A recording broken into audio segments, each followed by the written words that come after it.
झाला कुणी पुण्यश्लोक. लाख होऊन गेले राजे लोक, पण नाही झाला कुणी पुण्यश्लोक. अव होती ती राजराणी, तरी बी झाली राजयोगिनी. नाव तिचं अहिल्याबाई, भरती ती साऱ्या भारताची आई, साऱ्या भारताची आई. नमस्कार, माझे नाव नारायणी गणेश इंगवले. मी कन्या शाळेची इयत्ता 7वी क ची विद्यार्थिनी.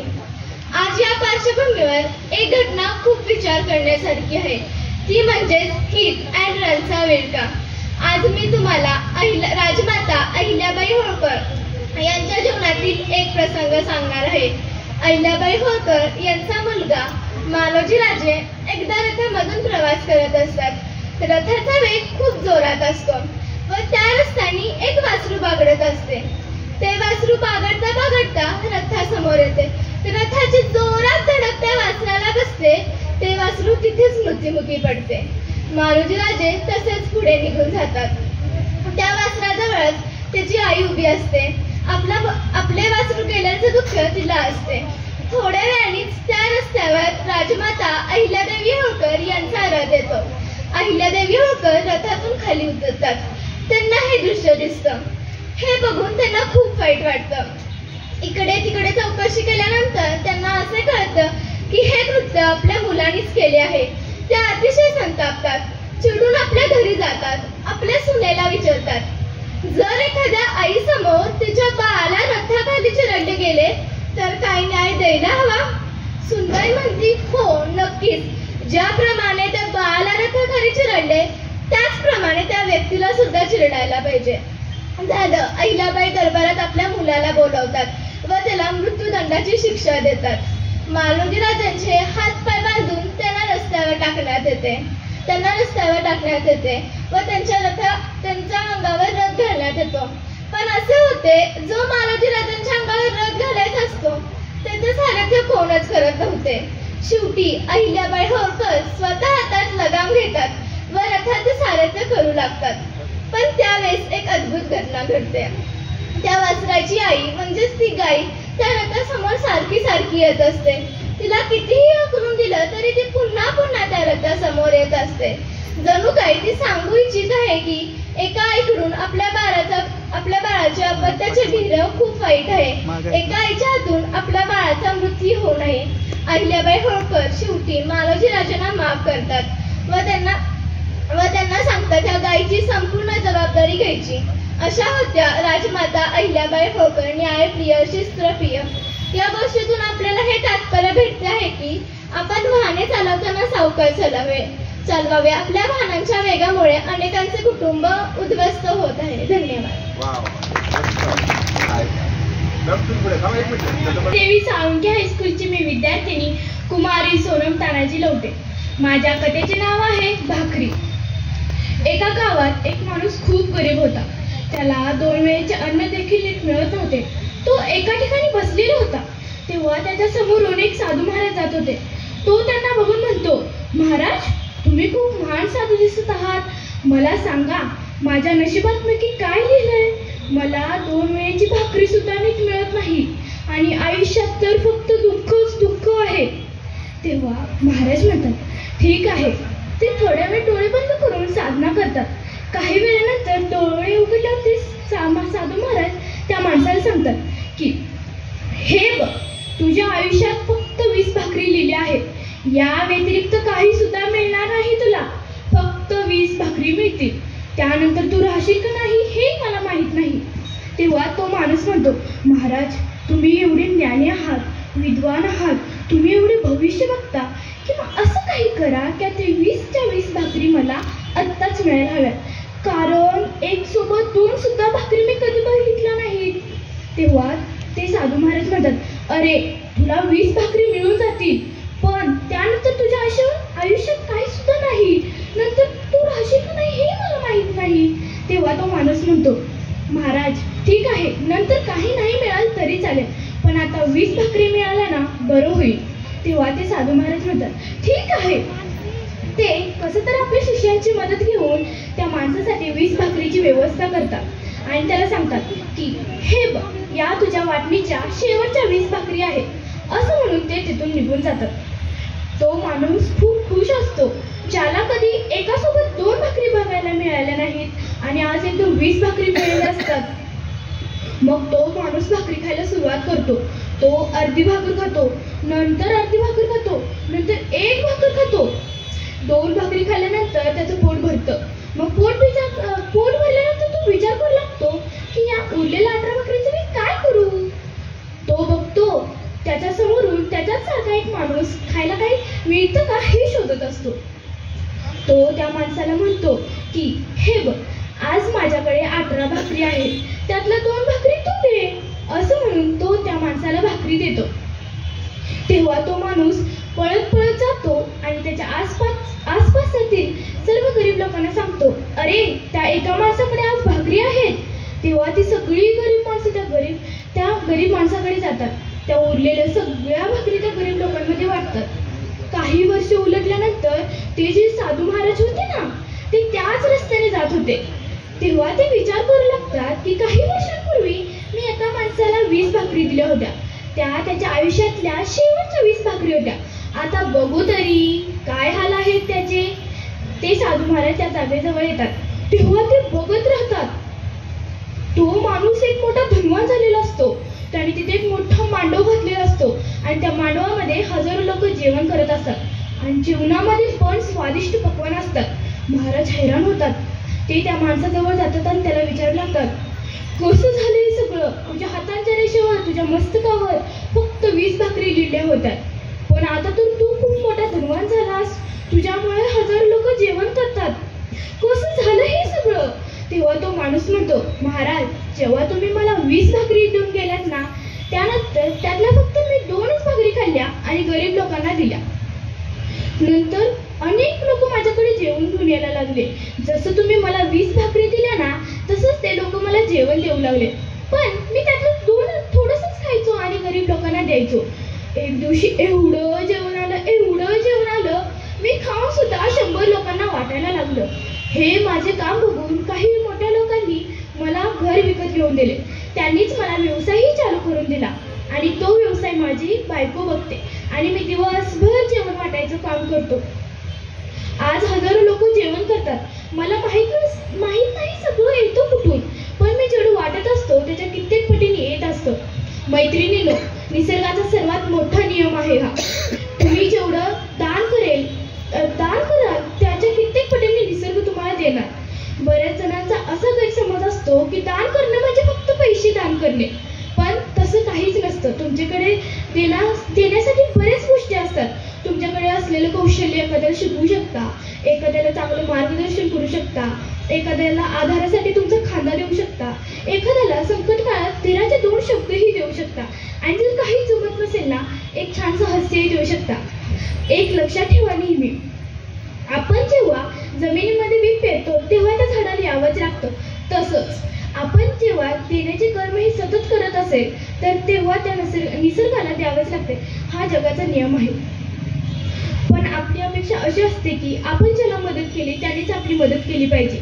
पण असं जरुरी नाही की ज्याला तुम्ही मदत केली त्यानेच आपली मदत केली पाहिजे. ती वेगळ्या रूपात सुद्धा मिळू शकतो. म्हणूनच जो माणूस देणार असतो त्याच्या आयुष्यात कधीही काही कमी पडत नाही. मैत्रिणींनो, अजून एक गोष्ट स्पष्ट करावीशी वाटते, ती म्हणजे स्वतःचं नुकसान करून दुसऱ्याला काही देऊ नका. कारण त्या माणसाने देखील आधी स्वतःचं पोट भरलं, नंतर गरीब लोकांना वाटलं. तसंच तुम्ही सुद्धा स्वतःचं नुकसान न होऊ देता एखाद्याला आधार द्या व सहाय्य करा. म्हणूनच आपल्याजवळ दातृत्वाचा गुण असावा. जो माणूस देणारा असतो त्याच्या आयुष्यात कधीही काही कमी पडत नाही. म्हणूनच कवी विंदा करंदीकरांनी म्हटले आहे, देणाऱ्याने देत जावे, घेणाऱ्याने घेत जावे, देणाऱ्याने देत जावे, घेणाऱ्याने घेत जावे, घेता घेता एक दिवस देणाऱ्यांचे हात घ्यावे, घेता घेता एक दिवस देणाऱ्यांचे हात घ्यावे. म्हणजे दातृत्वाचा गुण घ्यावा. धन्यवाद.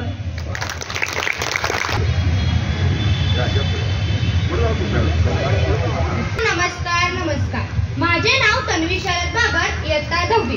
सौ सुशीला देवी साळुंखे हायस्कूल या शाळेची विद्यार्थी. ज्ञान नाही, विद्या नाही, ते घेण्याची गोडी नाही. अहो, ज्ञान नाही, विद्या नाही, ते घेण्याची गोडी नाही. बुद्धी असूनही चालत नाही, तया समानव म्हणावे का? ओळखलत का? ज्ञान सावित्री ज्योतिराव फुले. सातारा जिल्ह्यातील खंडाळा तालुक्यातील नायगावच्या खंडोजी नेसे पाटलांची म्या कन्या. अवघ्या 9व्या वर्षी दिवशी ज्योतिराव फुले नावाच्या माणसाशी माझं लग्न झालं आणि हळूहळू मला कळायला लागलं की ज्या माणसाशी माझं लग्न झालं आहे ना, तो कोणी एक सर्वसाधारण माणूस नाही, तर या जगाला ऊर्जा देणारा एक क्रांती सूर्यच होता. त्या काळी बायानं उमराव लढण्याची पद्धत नव्हती. बाईच्या जातीनं कसं आपण बरं, आपलं घर बरं आणि घरातली चूल, स्त्री पुरुष उच्च नीच असा लई भेदभाव होत होता. पण या सर्वांवर एकच उपाय होता, ते म्हणजे शिक्षण. शिक्षणाचा ध्यास हे एकच खूळ ज्योतिरावांच्या मनात होतं. असंच एकदा शिक्षणाचा प्रसार करण्यासाठी ते एका शाळेत गेले.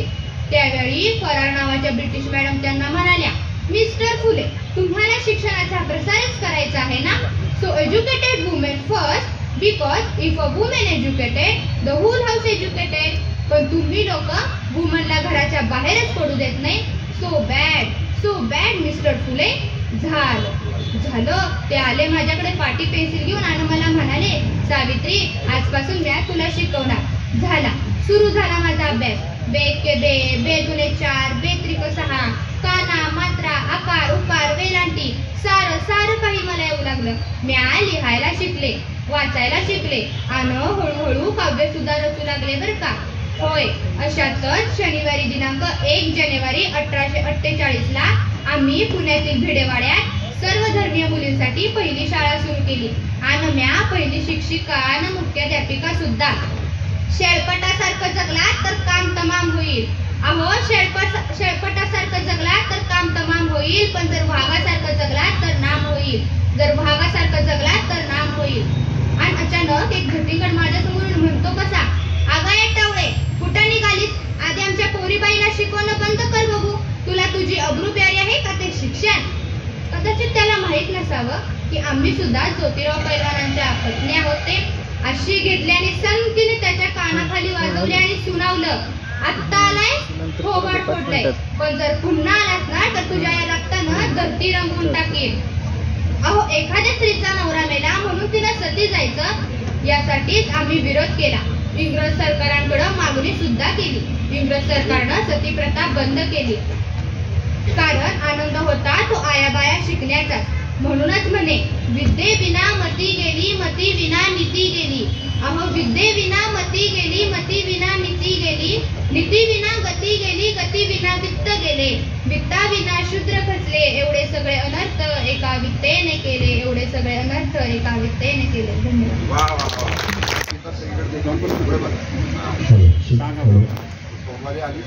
तुमच्या मागे किरकिर करतो, असं करू नका, तसं करू नका. त्याच बापाची मी आज तुम्हाला एक गोष्ट सांगणार आहे. या गोष्टीनंतर कळेल तुम्हाला की बाप म्हणजे काय असतो. नमस्कार, माझे नाव आहे हरीश नंदर. श्रीपतराव पाटील हायस्कूल करंजेपेठ सातारा इयत्ता 7वी ब चा विद्यार्थी विचार मंचावर एक कथा सादर करतो, बापाचे संस्कार. एका शहरामध्ये असाच एक मुलगा राहत होता. एकुलता एक मुलगा, लाडाचा मुलगा. मुलाला वाटलं एकुलता एक आहे, लाडाचा आहे, बाप माझा खूप लाड करेल, परंतु असं काहीच नव्हतं. बाप खूप खडूस होता. मुलगा बापाला म्हणायचा, बाबा, गल्लीतल्या मित्राने नवीन सायकल घेतली, मलाही नवीन सायकल हवी आहे. तेव्हा बाप त्याला म्हणायचा, ती आहे ना, तीच वापर. मुलगा म्हणायचा, बाबा, माझ्या मित्राने नवीन कपडे घेतलं, मलाही नवीन कपडे हवे आहेत. तेव्हा बाप त्याला म्हणायला, ती आहे ना, ती काय फाटलीत काय, तीच वापर. पोरं पिक्चरला चालली. मुलगा म्हणायचा, बाबा, मी सुद्धा पिक्चरला जातो. तेव्हा बाप म्हणायचा, घरात टीव्ही कशाला आहे, आज टॉकीजला रिलीज झाली आहे, उद्या टीव्हीवर येईल, तू टीव्हीवर बघ. मुलाला बापाचा खूप राग यायचा. एवढंच नव्हे तर बिल्डिंग मधून वर जाताना एखाद्याची गाडी तिरकी लागली असली तरी बाप त्याला म्हणायचा, जा ती गाडी सरळ कर. मुलगा म्हणायचा, बाबा, गाडी आपली नाही तर मी का सरळ करू. तेव्हा त्याचा बाप म्हणायचा, सांगितलंय ना तेवढंच करू. वरती जाताना काही एखाद्याच्या घरासमोर काही चपल्या उलट्या दिसल्या तरी बाप त्याला म्हणायचा, जा त्या सरळ करू. मुलाला बापाचा एवढा राग आलता. मुलाने आता मनामध्ये निश्चितपणे ठरवलेलं, आता काही जरी झालं तरी मला या बापाच्या किटकिटीतून निघून जायचंय. मला या बापाचं आयुष्यात परत कधीच तोंड बघायचं नाही. मला शिकावं लागले, शिकेन, कष्ट करावे लागेल, करेन, धडपड करावी लागली, करेन, नोकरी करावी लागली, करेन, पण या बापाच्या आयुष्यातून कायमचा निघून जाईल. असंच झालं. मुलगा शिकला, मोठा इंजिनियर झाला. आता मुलाला फक्त एका कॉलची वाट होती. आज मला फोन येईल, मला इंटरव्ह्यूला जाईल, मला नोकरी लागेल आणि मी या बापाच्या किटकिटीतून निघून जाईल. एक दिवस मुलगा असाच बसलेला होता. त्याला फोन आला की आज तुमचा इंटरव्ह्यू आहे. मुलगा उठला, आईकडे गेला. आईला म्हणाला, आई आज माझा इंटरव्ह्यू आहे.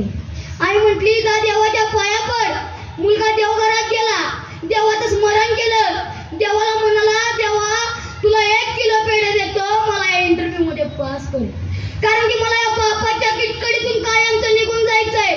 आपल्या अख्ख्या आयुष्यात मला या बापाचं परत कधीच तोंड बघायचं नाही. मला या बापाचं परत कधीच तोंड बघायचं नाही. मुलगा देवघरातून बाहेर आला, आईच्या पाया पडला. आई म्हटली, लेकरा जा बापाच्या पाया पड. मुलगा लांबच पाया पडून बाहेर गेला. मुलाचा इंटरव्ह्यू एका मोठ्या कंपनीत 4थ्या मजल्यावर होता. मुलगा आत गेला. पार्किंग मध्ये काही सायकली तिरक्या लागलेल्या होत्या. मुलगा गेला, त्या सायकली सरळ केल्या. वरती गेल्या, जिन्यासमोर काही चपल्या उलट्या होत्या, त्याही सरळ केल्या. मुलाला आता बापाच्या संस्कारांची आठवण होत होती. वरती गेला, काही कुंड्या खाली पडलेल्या होत्या, कुंड्यातली माती खाली पडलेली होती. मुलगा गेला, त्या कुंड्या उचलून ठेवल्या. खाली पडलेली माती त्या कुंड्यात भरून ठेवली. वरती गेला, पाहतो तर काय, इंटरव्ह्यू साठी 15-20 पोरांची लाईन लागली होती. मुलाच्या मनात आता एक भीती होती की या 15-20 पोरात माझा नंबर येईल का, मला नोकरी लागेल का. पण मुलाने मनात निश्चित करून आला होता, मला नोकरी लागायच पाहिजे, मला इंटरव्ह्यू मध्ये पास व्हायचंय. कारण की मला या बापाच्या किटकिटीतून कायमचं निघून जायचंय. मला या आयुष्यात बापाचं परत कधीच तोंड बघायचं नाही. मुलगा जाऊन त्या लाईनीत बसला. मुलाने समोर पाहिलं, एका खोलीत काही पंखे आणि लाईटी चालू होत्या. मुलगा उठला, गेला, ती पंखे बंद केली, लाईटी बंद केल्या आणि येऊन लाईनीत बसला. पोरं पुढे सरकत जात होती, मगच्या पुढच्या रिकाम्या होत होत्या. मुलाने आता एकदा बघितलं की आता इंटरव्ह्यू साठी जो पोरगा जातोय तो मागे येताना त्याच्या डोक्यात खूप घाम येतोय. मुलाच्या मनात भीती होती, तरी मुलगा इंटरव्ह्यू साठी गेला. दरवाजा उघडताच मुलाने डोळे बंद केले, देवाचं स्मरण केलं. देवाला म्हणाला, देवा तुला 1 किलो नाही आता 2 किलो पेढे देतो, मला या इंटरव्ह्यू मध्ये पास कर. तिथल्या सरांनी मुलाला विचारलं, you are ready for interview. तेव्हा त्या मुलाने सांगितलं, yes I am ready for interview. मुलाने डोळे उघडले. डोळे उघडताच तिथल्या सरांनी त्याला एक लिफाफा दिला. मुलाने विचारलं, हा कसला लिफाफा. तेव्हा त्या सरांनी सांगितलं, तो इंटरव्ह्यू मध्ये पास झाला, उद्यापासून नोकरीला ये. मुलगा आश्चर्यचकित झाला. मुलाने विचारलं, मी तुम्हाला इंटरव्ह्यू दिला नाही, तुम्ही मला कसलेच प्रश्न विचारले नाही, तरी मी पास कसा झालो. त्या सरांनी सांगितलं, हा कुठल्या शिक्षणाचा इंटरव्ह्यू नव्हता, कुठल्या गुणांचा इंटरव्ह्यू नव्हता. हा इंटरव्ह्यू होता तर मात्र संस्कारांचा इंटरव्ह्यू होता. हा इंटरव्ह्यू फक्त संस्कारांचा इंटरव्ह्यू होता. मुलाच्या मनात काहीतरी चाललं. मुलाच्या मनात एक चाललेलं की मी कधी त्या बापाला भेटू, त्या बापाच्या पाया पडू, त्या बापाची माफी मागू. मुलगा मागे फिरला, घराकडे निघाला. तेवढ्यात त्या सरांनी त्याला थांबवलं आणि सांगितलं, हे मुला तू ऐक, शिक्षण आणि नोकरी तुला कुठल्याही शाळेत कुठल्याही कंपनीत भेटू शकते, पण संस्कार हे मात्र तुला आई बापाच्या आशीर्वादातच भेटणार. संस्कार हे मात्र तुला आई बापाच्या आशीर्वादातच भेटणार. मुलगा पळत घराकडे निघाला. मुलगा म्हणाला, कधी मी त्या बापाला भेटू, त्या बापाच्या पायात पडू, त्या बापाची माफी मागू. मुलगा घराकडे गेला. घराचा दरवाजा ठकठकला. आईने दरवाजा उघडला. आई म्हणाली, लेकरा काय झालं, तू नापास झालास. मुलगा म्हणाला, नाही आई, मी पास झालो, मला उद्यापासून कामावर बोलवले. आई म्हटली, जा देवाच्या पाया पड. मुलगा आत गेला. एकीकडे देवघर आणि दुसरीकडे बाप पेपर वाचत बसलेला होता.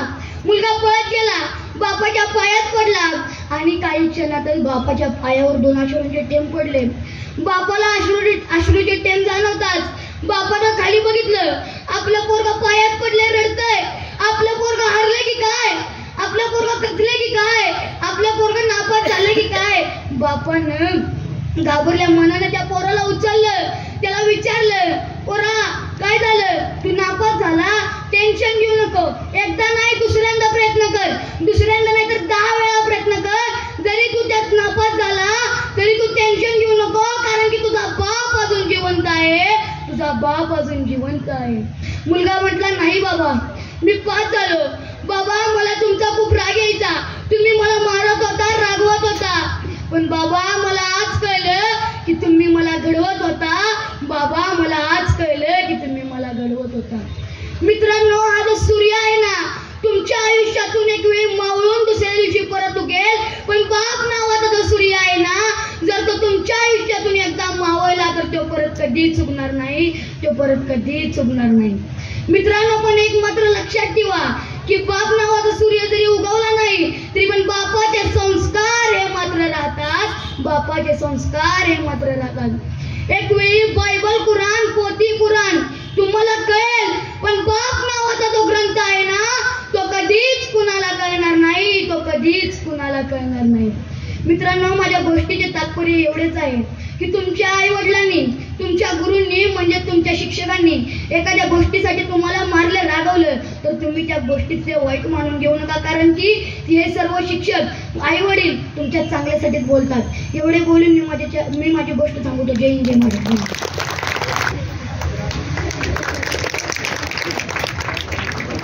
माझे नाव शौर्य निलेश फाळके. मी इयत्ता 10वी कन्याशाळा साताऱ्याची विद्यार्थिनी. आज तुमच्या समोर समर्थ रामदास स्वामी यांच्या एका शिष्याची कथा सांगणार आहे. त्यांचा आवडता शिष्य कल्याण स्वामी यांची कथा आज मी सांगत आहे. पण या कल्याण स्वामींचे नाव आधी अंबादास होते. आता या अंबादासचं कल्याण कसं बरे झाला तर ऐका. मंडळी हो, झाले असे की एके दिवशी महाराज कोल्हापूरमध्ये गेले असता तिथे पाराजी पंत नावाच्या एका गृहस्थांकडे राहिले. तिथे पाराजी पंत यांच्या बहिणीचा मुलगा म्हणजे अंबादास होता. अंबादास अगदी सांगेल ते काम अगदी चोख करत असेल. असा एक पाटी एक गृह मुलगा आपल्या संप्रदायात असावा असे महाराजांना वाटले व त्यांनी पाराजी पंतांना विचारले, पंत, असा एक पाटी व गुणी मुलगा आमचा संप्रदाय वाढवण्यासाठी तुम्ही आम्हास द्यावा. तर पाराजी पंत महाराजांना म्हणाले, महाराज, मी काय बोलणार, तुम्ही अंबादासच्या आईलाच विचारावे. तेव्हा अंबादासची आई महाराजांना म्हणाली, महाराज, आम्ही आपणास शरण आहोत, त्यामुळे आम्हीही आपल्या सोबत येतो. माय लेकराची अशी ताटातूट न करता आम्हालाही आपल्या सोबत घेऊन चला. असे म्हणून ही सर्व मंडळी पुढच्या प्रवासास निघाली. महाराजांनी अंबादासला अनेक नवीन गोष्टी शिकवल्या. असा हुशार विद्यार्थी आपल्या संप्रदायात आहे याचा महाराजांना नेहमीच आनंद होत असे. अशातच महाराजांनी एकदा मसूरमध्ये मारुतीरायाची स्थापना करण्याचे ठरवले. यासाठी संपूर्ण गावास वेढा घालण्यास सांगितले. हाच वेढा घालत असताना महाराजांनी असे सांगितले की सर्व शिष्यांनी निशाणाच्या काट्या घ्यायच्या आणि वेढा घालायचा. आणि असा प्रवास सुरू झाला. या प्रवासास भव्य दिव्य अशी मिरवणूकच निघाली होती. मिरवणूक सुरू असतानाच त्या निशाणाच्या काट्या एका वडाच्या झाडाच्या फांद्यांना आड येऊ लागल्या. काही केल्या पण त्या काट्या काही पुढे जात नाहीत. म्हणून सर्व शिष्य महाराजांकडे आले व महाराजांना म्हणाले, महाराज, खूप प्रयत्न केले पण या निशाणाच्या काट्या काही पुढे जात नाहीये. तर महाराज म्हणाले, मग काय झालं, त्या निशाणाच्या काट्या तोडून टाका.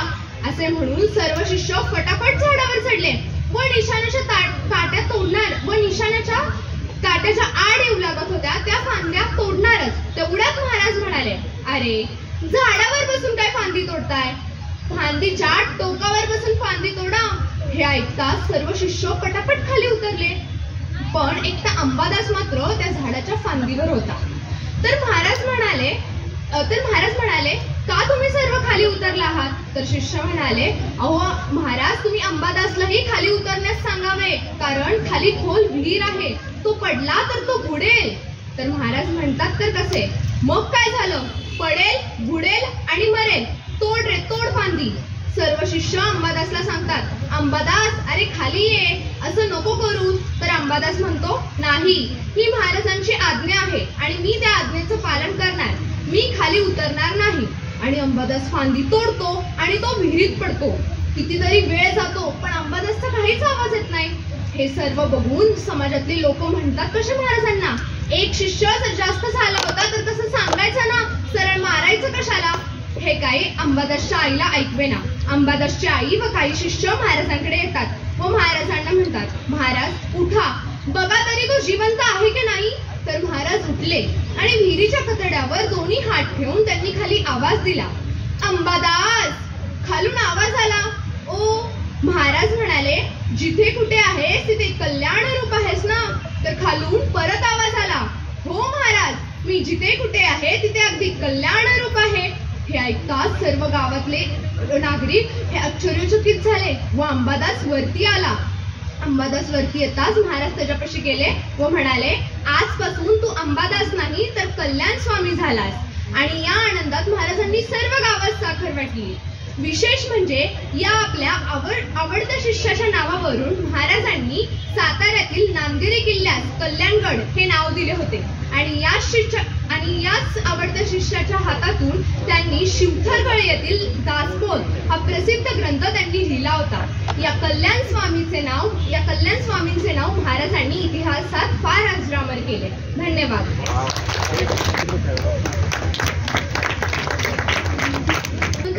सातारा या विद्यालयाची मी विद्यार्थिनी आर्या बाळकृष्ण आहे. आज या कथाकथन स्पर्धेमध्ये माझा विषय मांडते स्वर्गातील माळ. सोनपूर गावाचं एक गाव होतं. त्या गावामध्ये एक नदी व्हायची. अत्यंत शांत, प्रेमळ आणि निर्मळ अशी ती नदी होती.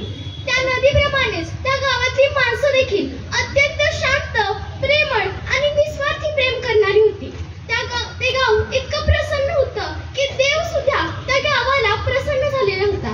त्यामुळे प्रत्येक वर्षी देव दिवाळीच्या दिवशी त्या गावामध्ये स्वर्गातून माळ पाठवायचा. पण काय झालं काय माहिती, त्या गावाला कुणाची तरी नजरच लागली. गेली 5 वर्ष झाली त्या गावामध्ये माळच पडली नाही. प्रत्येक जण विचारात आलं होतं, माळ का पडत नाहीये. पण त्याचं एकमेव कारण असं होतं की त्या गावातली माणसं पूर्वीसारखी निस्वार्थ, प्रेमळ आणि शांत राहिलेली नव्हती. ती फक्त स्वार्थापोटी एक दुसऱ्याची कामं करायची. त्यामुळे देव त्या गावावरती नाराज झालेला होता. आणि अचानक एके दिवशी त्या गावामध्ये एक साधू महाराज आले आणि त्याने एका माणसाला सांगितलं, बहुतेक या वर्षी देव स्वर्गातून माळ पाठवणार आहे. आणि ती येडं सगळी गोष्ट ऐकायच्या आधीच अख्ख्या गावात बोंबलत सुटलं, माळ येणारे, स्वर्गातून माळ येणारे. ही गोष्ट ऐकताच प्रत्येक जण पुण्याचं काम करायच्या मागं लागलं. कोणी विहिरी खांदू लागलं, कोणी शाळा बांधू लागलं, कोण अनाथ आश्रमामध्ये पैसे दान करू लागलं. प्रत्येक जणाची चर्चा एकच होती की स्वर्गातील माळ नक्की पडणार तरी कोणाच्या गळ्यात. लोक चावडीवर बसून चर्चा करायला लागली, माळ येणारे. आया बाया भांडी घासताना सुद्धा चर्चा करू लागल्या, माळ येणारे. प्रत्येक गोष्ट पुण्याचं काम करायच्या मागे लागलेली होती. पण ती काम करून झाल्यावरती कोणीही विसरत नव्हतं त्या गोष्टीच्या मागं आपल्या नावाची पाटी लावायच्या. जर कोणी विहीर खाल्ली तर त्याच्या पाठीमागं ते पाटी लावायची आपली, मी ही विहीर बांधलेली आहे. ही गोष्ट करायला कोणीही विसरत नव्हतं. त्याच गावामध्ये एक जमीनदार नावाचा व्यक्ती राहायचा.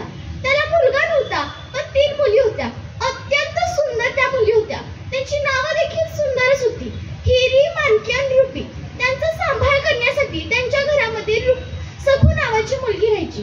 ती अत्यंत प्रामाणिक, निर्मळ आणि निस्वार्थी होती.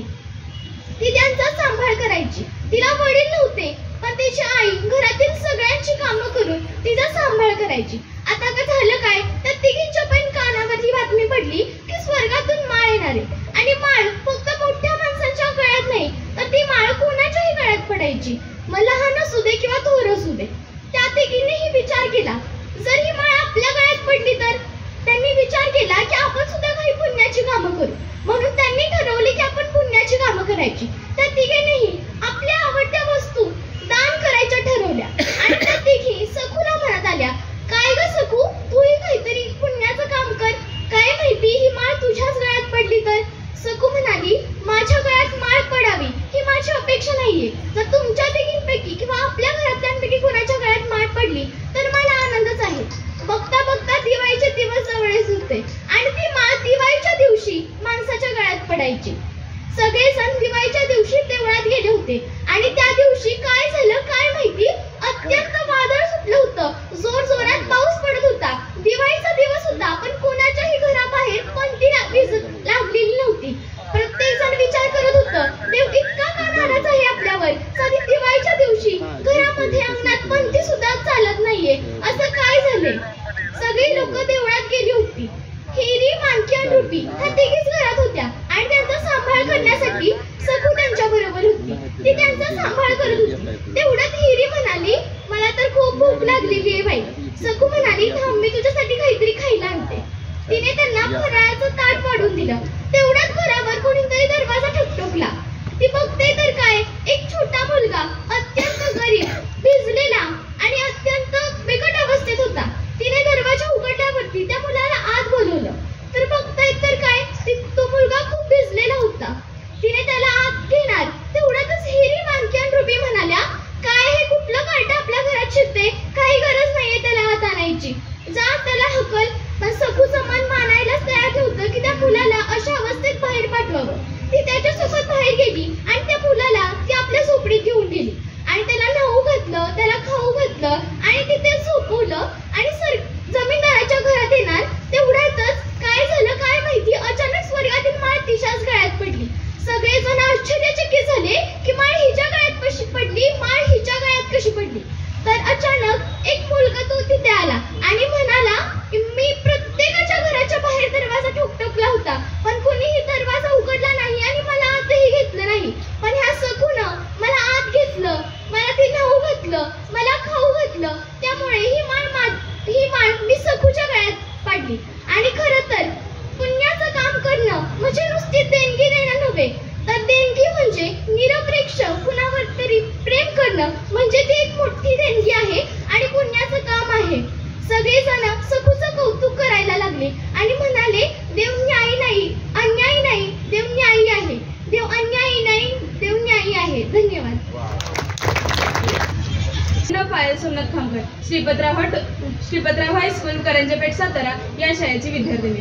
तुमच्या समोर आज कथा सादर करत आहे. कथेचे नाव आहे भेट. लेखक अजय शिवकर.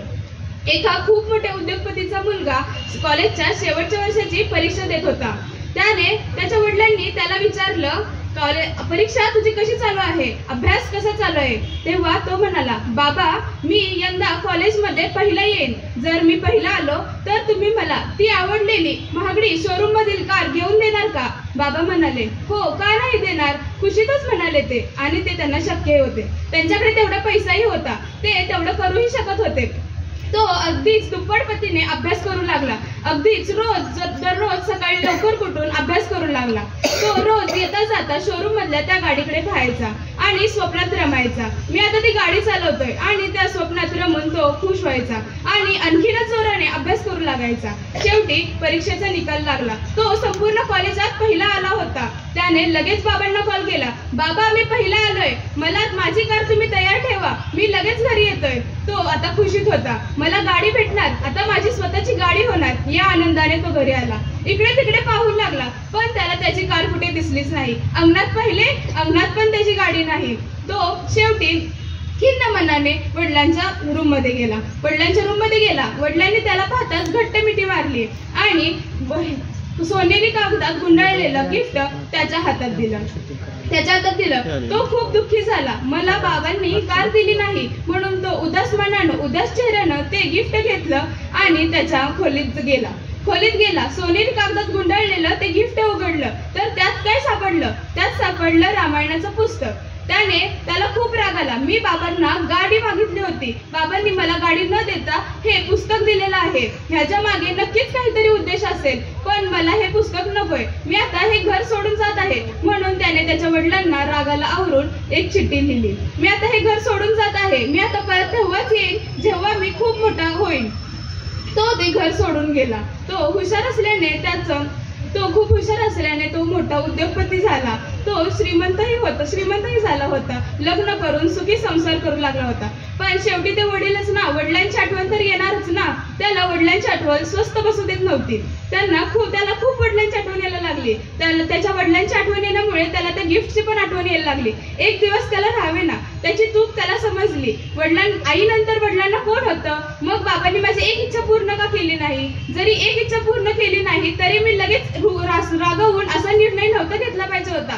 आता आपली चूक आपल्याला कळले. बाबांना फोन केला पाहिजे, बाबांशी बोललं पाहिजे, घरी गेलं पाहिजे असं समजू लागलं त्याला. मग त्याने एक दिवस न राहवल्यामुळे बाबांना फोन केला.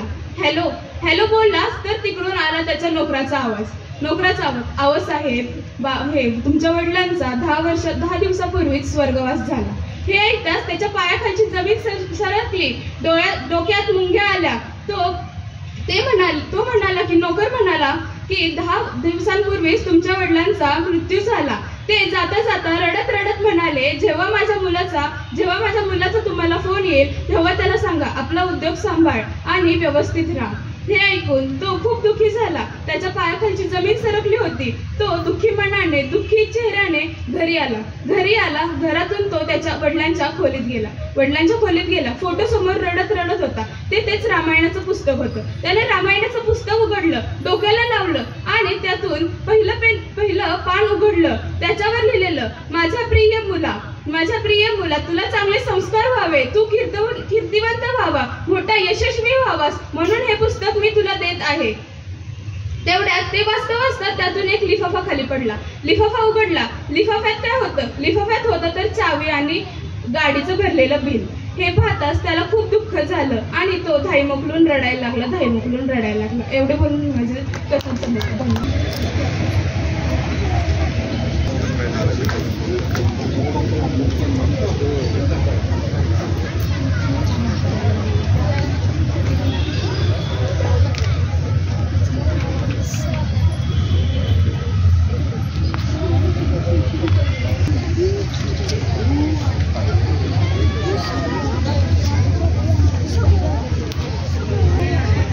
पुण्यावरून तुम्हाला त्याच्याशी बोलण्यासाठी आलेले आहेत.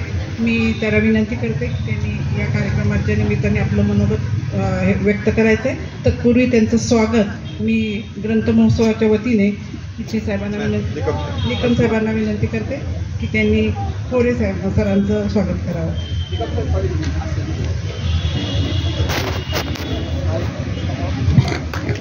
कोकरे सर, रवींद्र कोकरे कथाकथनकार यांचंही स्वागत ग्रंथ महोत्सवाच्या वतीनं.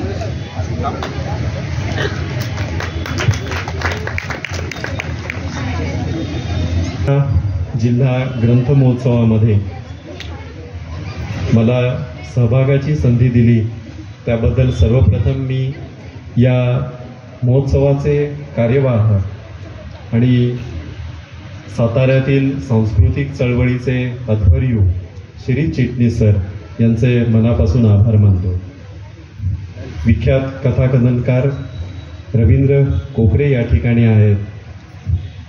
एक सजलेल्या मंडपामध्ये, भव्य अशा मंडपामध्ये एक मुलांकडून कथाकथन ऐकताना रसरशीत अनुभव हा आपल्यापैकी प्रत्येकालाच आलेला आहे. मला कौतुक वाटतं की इतकं सगळं नियोजन करणं. शाळेचे विद्यार्थी अतिशय मोठ्या संख्येने या ठिकाणी आलेले मला दिसत आहेत. शिस्तबद्ध रीतीने हा सगळा कार्यक्रम सुरू आहे. आज सकाळीच अतिशय दिमाखामध्ये या ग्रंथ महोत्सवाचं उद्घाटन झालं आणि याचं वेगळेपण आणि मोठेपण असं की तब्बल 24 वर्ष अखंडपणे हा महोत्सव सुरू आहे आणि त्याचं श्रेय चिटणीस सर आणि त्यांच्या निकम सर आणि या सगळ्या त्यांच्या सहकार्यांना आहे. मुलं जो काही मोजका वेळ दिलेला त्यांना होता त्या वेळेमध्ये ते प्रभावीपणे आपल्या कथा सादर करत होत्या. आज माझ्यासारख्या वयाने फक्त ज्येष्ठ असलेल्यांची अशी अवस्था आहे की काल काय वाचले तर आज लक्षात राहील किंवा नाही अशी स्थिती आहे. मुलांचं पाठांतर, मुलांची स्मरणशक्ती ही खरोखर कौतुकास्पद अशी असते आणि सगळ्या वयाने ज्येष्ठ झालेल्यांना पण त्यांच्याकडून खूप काही शिकण्यासारखं आहे. फक्त तेवढंच नाही तर या कथा ऐकताना जरी काही मुलांनी त्यातलं तात्पर्य काय आहे हे सांगितलं तरी सुद्धा जो प्रवाह होता कथाकथनाचा तो आपल्याला मुग्ध करून असा जाणारा होता. त्यातून प्रत्येक कथेमधून आपल्याला काही ना काहीतरी मिळावं अशा पद्धतीने ही निवड केलेली होती मुलांनी. त्याबद्दल मी या सर्व विद्यार्थ्यांचं आणि त्यांच्या शिक्षकांचं अभिनंदन करतो.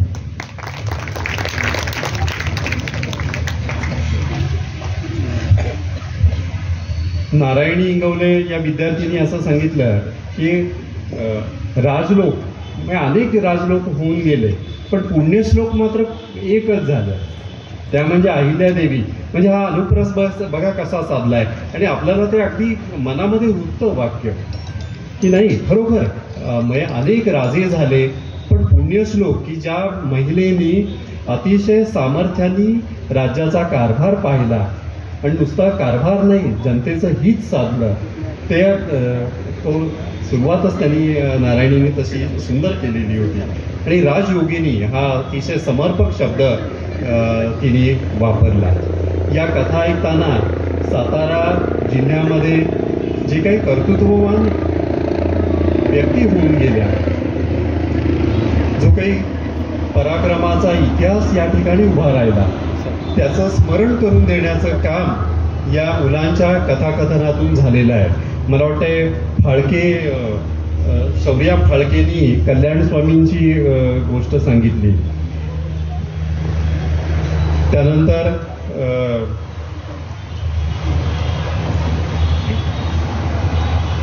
तन्वी बाबर यांनी सावित्रीबाई फुले त्यांचा संपूर्ण जीवनपट अतिशय 5 मिनिटात आपल्यासमोर उभा केला. मग मी आता पत्रकार आहे, थोडंफार लिखाण करतो, हजारो शब्द लिहून सुद्धा आम्हाला जे जमणार नाही ती ही मुलं त्या याच्यात करून दाखवतात. मगाशी मी विचारलं नारायणी इंगवलेला की कुठून निवडली कथा, तर ती व्हॉट्सअपवर आली होती. ती तिला आवडली, तिने ते संस्कार केले त्याच्यावर आणि ती सादर केली. पण किती प्रभावीपणे हे मांडलं. ही नवीन माध्यमं पण आपल्याला उपयोगी पडतात. जसे प्रस्थापित लेखक आहेत, जुन्या कथा आहेत, नवीन लोकांच्या कथा आहेत, रवींद्र कोकरेंसारखे लोकप्रिय कथाकथनकार आहेत. पण तरीसुद्धा म्हणजे हे नवीन माध्यमातून आपल्याला काही ना काहीतरी मिळून जातंय असं मला वाटतंय आणि ते आपण स्वीकारलं पाहिजे.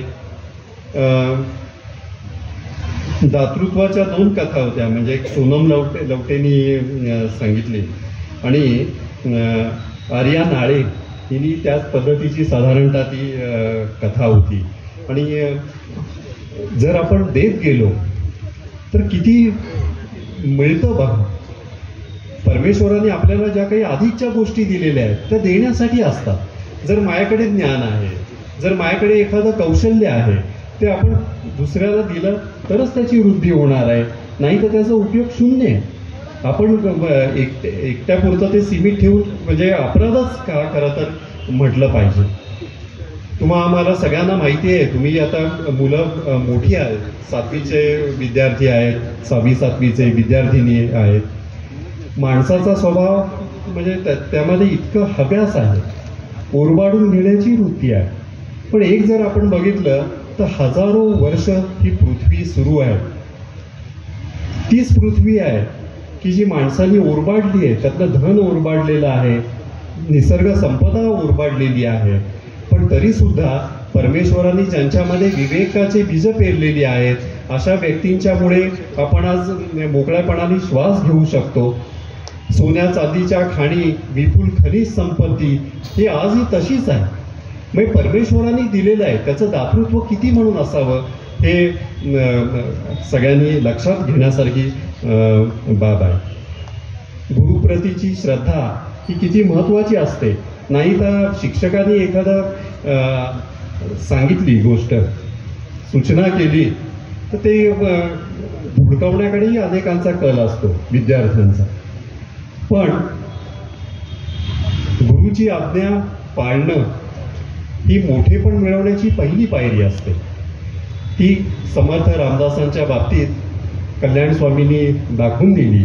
आणि कल्याण स्वामींचं नाव सुद्धा जितकं आपण ज्या वेळेला रामदास स्वामींची आठवण होते त्या वेळेला आपल्याला कल्याण स्वामींची सुद्धा आठवण होते. आणि आता मी सांगितलं की एका गडाला नावच त्यांचं आहे, कल्याणगड. ही मोठी मानवंदनाच आहे एका गुरुनी आपल्या शिष्याला दिलेली.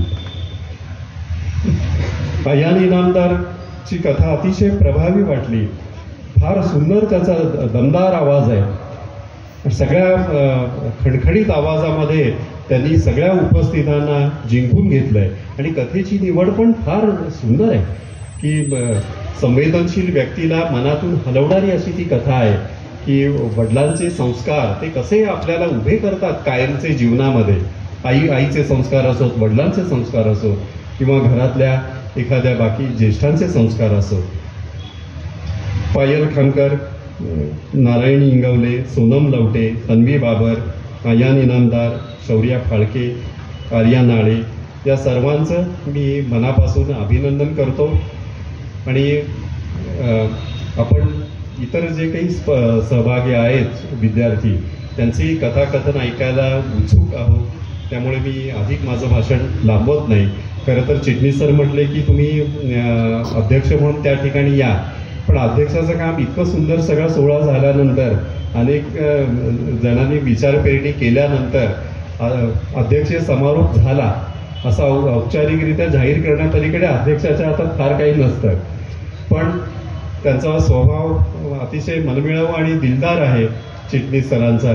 आणि त्यामुळे त्यांनी मला आधी हा कार्यक्रम सुरू असतानाच संधी दिली अध्यक्षांना बोलण्याची. मी पुन्हा एकदा त्यांचं मनापासून आभार मानतो. या विद्यार्थ्यांनी आता 24 वर्ष झालीत. मला चिटणीस साहेब माहिती नाही की कथाकथन सुरुवातीपासून होतं का, तर त्या तुमच्या पहिल्या वर्षी ज्यांनी विद्यार्थ्यांनी सहभाग घेतला त्यांना पुढच्या वर्षी नक्की बोलवता येतील.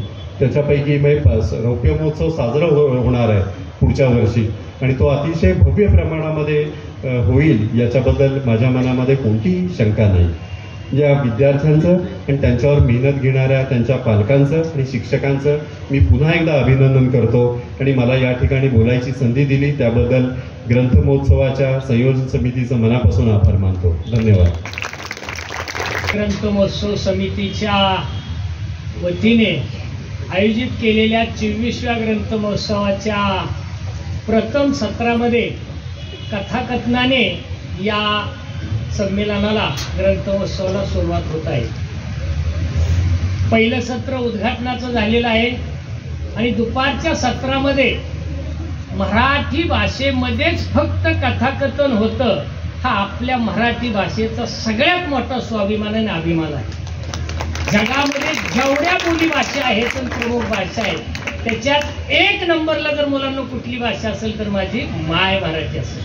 म्हणून तर ज्ञानेश्वरांनी सांगितलं, माझ्या मराठीचे बोलो कौतुके, अमृताही पायदा जिंके, ऐशी अक्षर रसिक मिळव. आणि एवढ्या सुंदर तर्कतीर्थ लक्ष्मण शास्त्री जोशी या नगरीमध्ये यशवंतराव चव्हाण व्यासपीठावर द्वितीय सत्रामध्ये या विचारपीठावर उपस्थित असणारे या ग्रंथ महोत्सवाचे कार्यवाह आदरणीय श्रीजी चिटणीस, कोषाध्यक्ष आदरणीय प्रदीपजी कांबळे, समन्वयक आदरणीय राजकुमार निकम, ज्यांनी तुमच्याशी संवाद साधला ते आमच्या भगिनी सुनीताताई कदम, ज्यांनी आपले नुकतेच विचार मांडले ते केसरीचे आणि लेखक व कवी असणारे पुण्याचे आमचे आदरणीय स्वप्नीलजी पोरे, ज्यांनी बघा पोरांनो, पोरे नंतर कोकरे बोलतात, भाग्य लागतंय त्याचं. या व्यासपीठावर बसलेली उद्याच्या भावी पिढीमधली दमदार कथाकथन करणारी ही मंडळी, सर्व विद्यार्थ्यांचं जोरात टाळ्या वाजवून स्वागत करा. हे उद्याचे उत्तम कथाकार असतील. सरांनी सांगितलेलं मी पुन्हा या ठिकाणी सांगत नाही. सगळ्यांची नावं घेतली पोरांना असं समजा मी बारामतीचा आहे, एखादं नाव राहिलं की परत दुखणं वाढतं. त्याच्यामुळं खूप चांगल्या कथा तुम्ही सांगितल्या. तुम्हाला चांगलं व्यासपीठ आहे. मला तुम्हाला आवर्जून सांगायचंय, 2003च्या लोकमंगल शिक्षक कथाकथन स्पर्धेमध्ये मी आणि समोर बसलेले अमित कुमार शेलार आम्ही स्पर्धक होतो. सलग 5 वर्ष आम्हाला पहिला 2रा क्रमांक मिळाला आणि त्यानंतर आज 2024ला मी पुन्हा या व्यासपीठावर येतोय हे मी माझं नशीब समजतो. कारण की स्पर्धक त्या अध्यक्ष कथाकथनाचं हा प्रवास अवघ्या 24 वर्षातला आहे. लेकरांनो, अशक्य काहीच नसतं, सारं काही शक्य असतं. लात मारील तिथं पाणी काढण्याची धमक पुरीनो तुमच्यात आहे. आणि नशीबवान समजा तुम्ही पुरी म्हणून जन्माला आलेला आहे. एकच हिरा इथं बसलाय, नाहीतर 13 हिरकणीने गट जिंकलाय. किती हिरकणी तिथं? 13. आणि पोरं कुठे गेली आहेत? आपली दंग मोबाईलवर चॅटिंग, बरोबर आहे, हा, रील्स, बरोबर आहे, युट्यूब, तोंडाला येस्तोर फेसबुक, बरोबर आहे, त्याच्यावर. आणि तुम्ही इथं येऊन काय करताय, कार्य चांगलं करताय. म्हणून मी चिटणीस साहेब सांगतो, सगळ्यात नशीबवान बाप कुठला, की ज्याला पोरगा आहे तो नशीबवान नाही, ज्याच्या घरी पोरगी आहे तो जगात सगळ्यात नशीबवान बाप. म्हणून मुलींनी तुमचं खूप खूप कौतुक. तुम्ही मुली म्हणून जन्माला आलाय. अरे तुम्ही सावित्रीच्या लेकी आहेत, अहिल्याच्या लेकी आहेत, जिजाऊच्या लेकी आहेत, भीमाई, ताराई, राणी लक्ष्मीबाई, बहिणाई, रमाई सगळ्या तुमच्यामध्ये दिसतात. पोरींनो एकच करा, बाप फटका असू द्या नाही तर तुटका असू द्या, बाप गरीब असू द्या नाही तर बापडा असू द्या, पण बाप गावात उभा राहिल्यानंतर चौकात जर असा ताट उभा राहिला तर समजायचा हा पुरीचा बाप आहे. आणि जो खाली बघत चाललाय तो समजायचं पोराने सडाकला. तुम्हाला हसा येत आहे त्याच्याबद्दल धन्यवाद. कथाकथनाला बसलो सावडायला बसले का बसायचं नसतं, मोकळं मोकळं हसायचं असतं. ज्याला हसायला येतं ते मंडपात बसतात आणि ज्याला हसायला येत नाही ते घाटावर आणि मोकळं पाणी काय हे अजून आपल्या सरकारने याच्यावर जीएसटी लावला नाही. चिटणीस साहेब काय दिवसांनी का हसला म्हणून सुद्धा जीएसटी घेतील, काही सांगता येत नाही. कारण की सरकार आता एकाच राहिलं नाही. बरोबर, तुम्हाला माहिती आहे, तुमच्या आई लाडक्या होत्या म्हणून तर परिवर्तन झालं. हसले लाडक्या, तुम्हाला कळलं ना लाडक्या कोण होत्या? लाडक्या बहिणी, बरोबर आहे ना. लाडक्या बहिणीने कार्यक्रम केला ना, करेक्ट. खरं चिटणीस ती लेकरं हुशार आहेत. मी जबाबदारीने बोलतो. 24 वर्षात प्रदीपजी तुम्ही जे पेरलंय ते 24 पिढ्या टिकणार एवढा श्रेष्ठ ग्रंथ बसतो. मांडपात किती आहेत मला माहित नाही, पण हाईट इतकी ताकदीचे आहेत की 4 खांब जर असले ना तर टोपी डोक्यातली पडेल एवढी इमारत उभी राहते. पण किती जरी इटा असल्या तरी त्याला खांब लागतात. तुम्ही खांब आहात, खांब. कधी घाबरायचं नाही. आणि पोरींनो 2 गोष्टी लक्षात ठेवा. तुम्हाला 2 स्पर्श कळले पाहिजेत, एक चांगला स्पर्श आणि एक वाईट स्पर्श. ही वेळ आहे तुमची. मोबाईल पासून दूर राहा. आणि मोबाईल जर वापरायचा असला तर नारायणी सारखा वापरा आणि एखादी सुंदर गोष्ट त्यातून निवडा. काय कमी मला सांगा ना पोरांनो, तुम्हाला बापाने दिलं. आयाम नावाच्या पोराने बापाची कथा सांगितली. अरे आज घरात बाप आहे ना आहे म्हणून तर तुम्ही येताय, आणि वर्गामध्ये गुरुजी आहे म्हणून तर तुम्ही व्यासपीठावर आहे. आणि ज्यांनी व्यासपीठ उपलब्ध करून दिलं त्यांनी तुम्हाला महाराष्ट्र दाखवला म्हणून समजा. तुम्ही फक्त पाठीमागं बघू नका, फक्त लढत राहा. पोरींनो इतकी ताकद तुमच्यात आहे, धमक तुमच्यात आहे. कोण म्हणतो पोरं बिघडत्यात? त्यांनी जिल्हा परिषदेच्या या मैदानी येऊन ग्रंथ महोत्सव बघावं. मुलं बिघडत नाही सर, आपण मुलं घडवाय कुठं तरी कमी पडतो म्हणून ही पिढी बिघडते. ग्रंथ महोत्सव सारखे कार्यक्रम ठेवा, कधीच पोरं बिघडणार नाहीत. काय पिशाद आहे बिघडण्याची? तुम्ही बिघडण्याच्या रांगेत आहे का घडण्याच्या? कशाच्या रांगेत आहे? बिघडायचं का घडायचंय? अरे मग लढायचं, बरोबर ना. एखादा आडवा आला तर त्याला नमस्कार करायचा, सुप्रभात म्हणायचं. आता खाते म्हणलं तर नको, आमचे ते संस्कार नाहीत. परत एकदा झुकायचं, वा वा काय पोरगी गुन्हे म्हणणार. अजून एकदा झुकायचं, हळूच सँडेलचं एक फूक काढायचं, ती डोळं झाकल, हे माग सोडून त्याच्या 2 गाला द्यायच्या. चल रे, मी साताऱ्याची कन्या आहे. लक्षात येते ना तुम्हाला? घाबरायचं नाही, रडायचं नाही. जी मुलगी रडते ती मुलगी नाही, जी लढते ती मुलगी. लढणार का तुम्ही? साताऱ्याचं नाव मोठं करणार ना?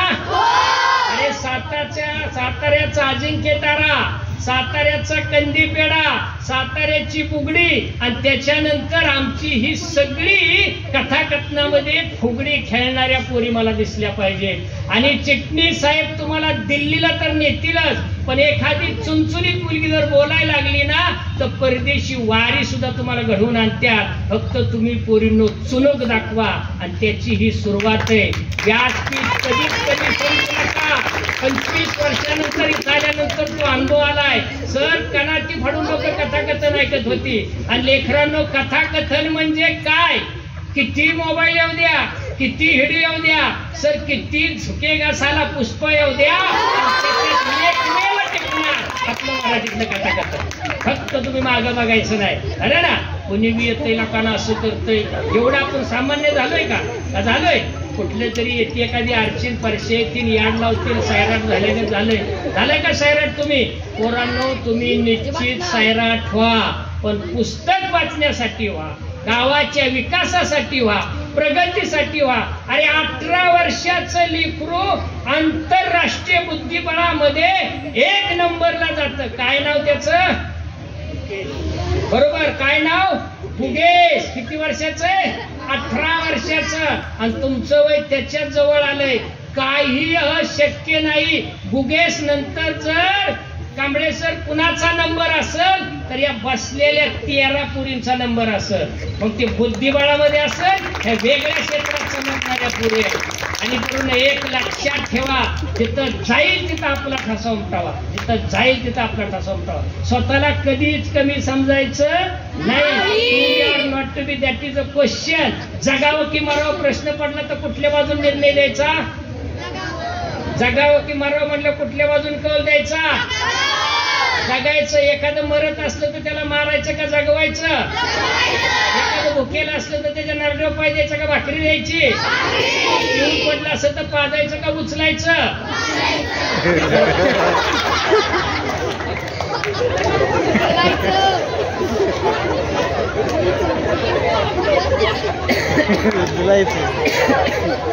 असा खरंच.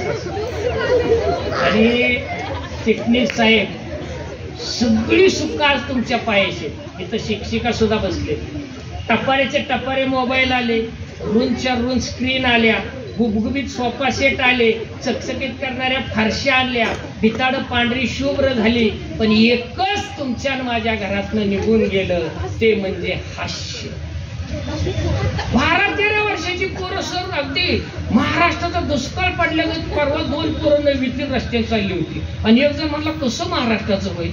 पप्पा म्हणलं ह्याला का चिंता पडली? दुसरा म्हणला महाराष्ट्राचं आता कसं होईल मलाही चिंता पडली. मी म्हटलं का तुम्ही असं पोरांनो बोलताय? नाही सर आम्हाला टेन्शन आलं. का 13-14 वर्षात तुम्हाला टेन्शन? आम्ही का मार किती खाल्ला?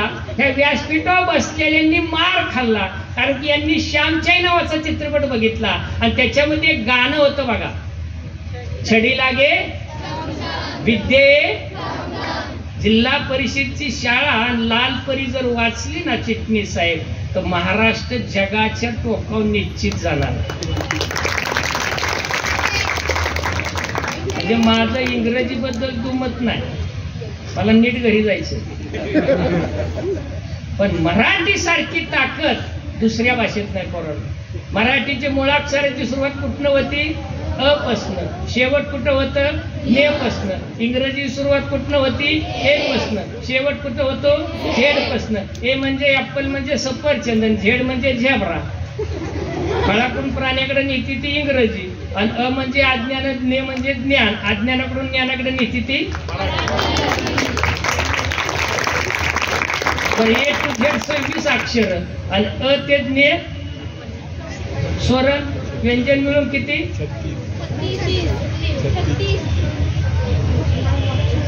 किती? 52. बरोबर ना? किती अक्षर? 26 दुनी 52. ज्याच्यामध्ये दुप्पट ताकद आहे ती मराठी. म्हणून मी म्हणतो पोरांनो फाड इंग्रजी बोला, इंग्लंडमध्ये जा, अमेरिकेत जा, पाहिजे तेवढा पैसा कमवा, पण मराठी माणूस भेटले अभिमानाने त्याला म्हणा हे राम राम रे साताऱ्याचं आहे, कसं चाललंय तुझं? बघा ना जीवातला जीव येतो का नाही? ती उग एंड्रेल केल्यागत how do you to you हवा हातात हात घेतोय. 15 दिवस हातात दिले होते पेरले झाले का असं करतो. अरे आपली मराठी संस्कृती अंतर ठेवायला शिकवते. म्हणून तर पहिलीच गुरुजींनी मला सांगितलं होतं, हे या कथाचं अंतर घे. सुरक्षित अंतर ठेवणारी एकमेव भाषा आणि एकमेव संस्कार देणारी भाषा कुठली असेल तर मराठी. आधी अंतर, बाकीचं नंतर.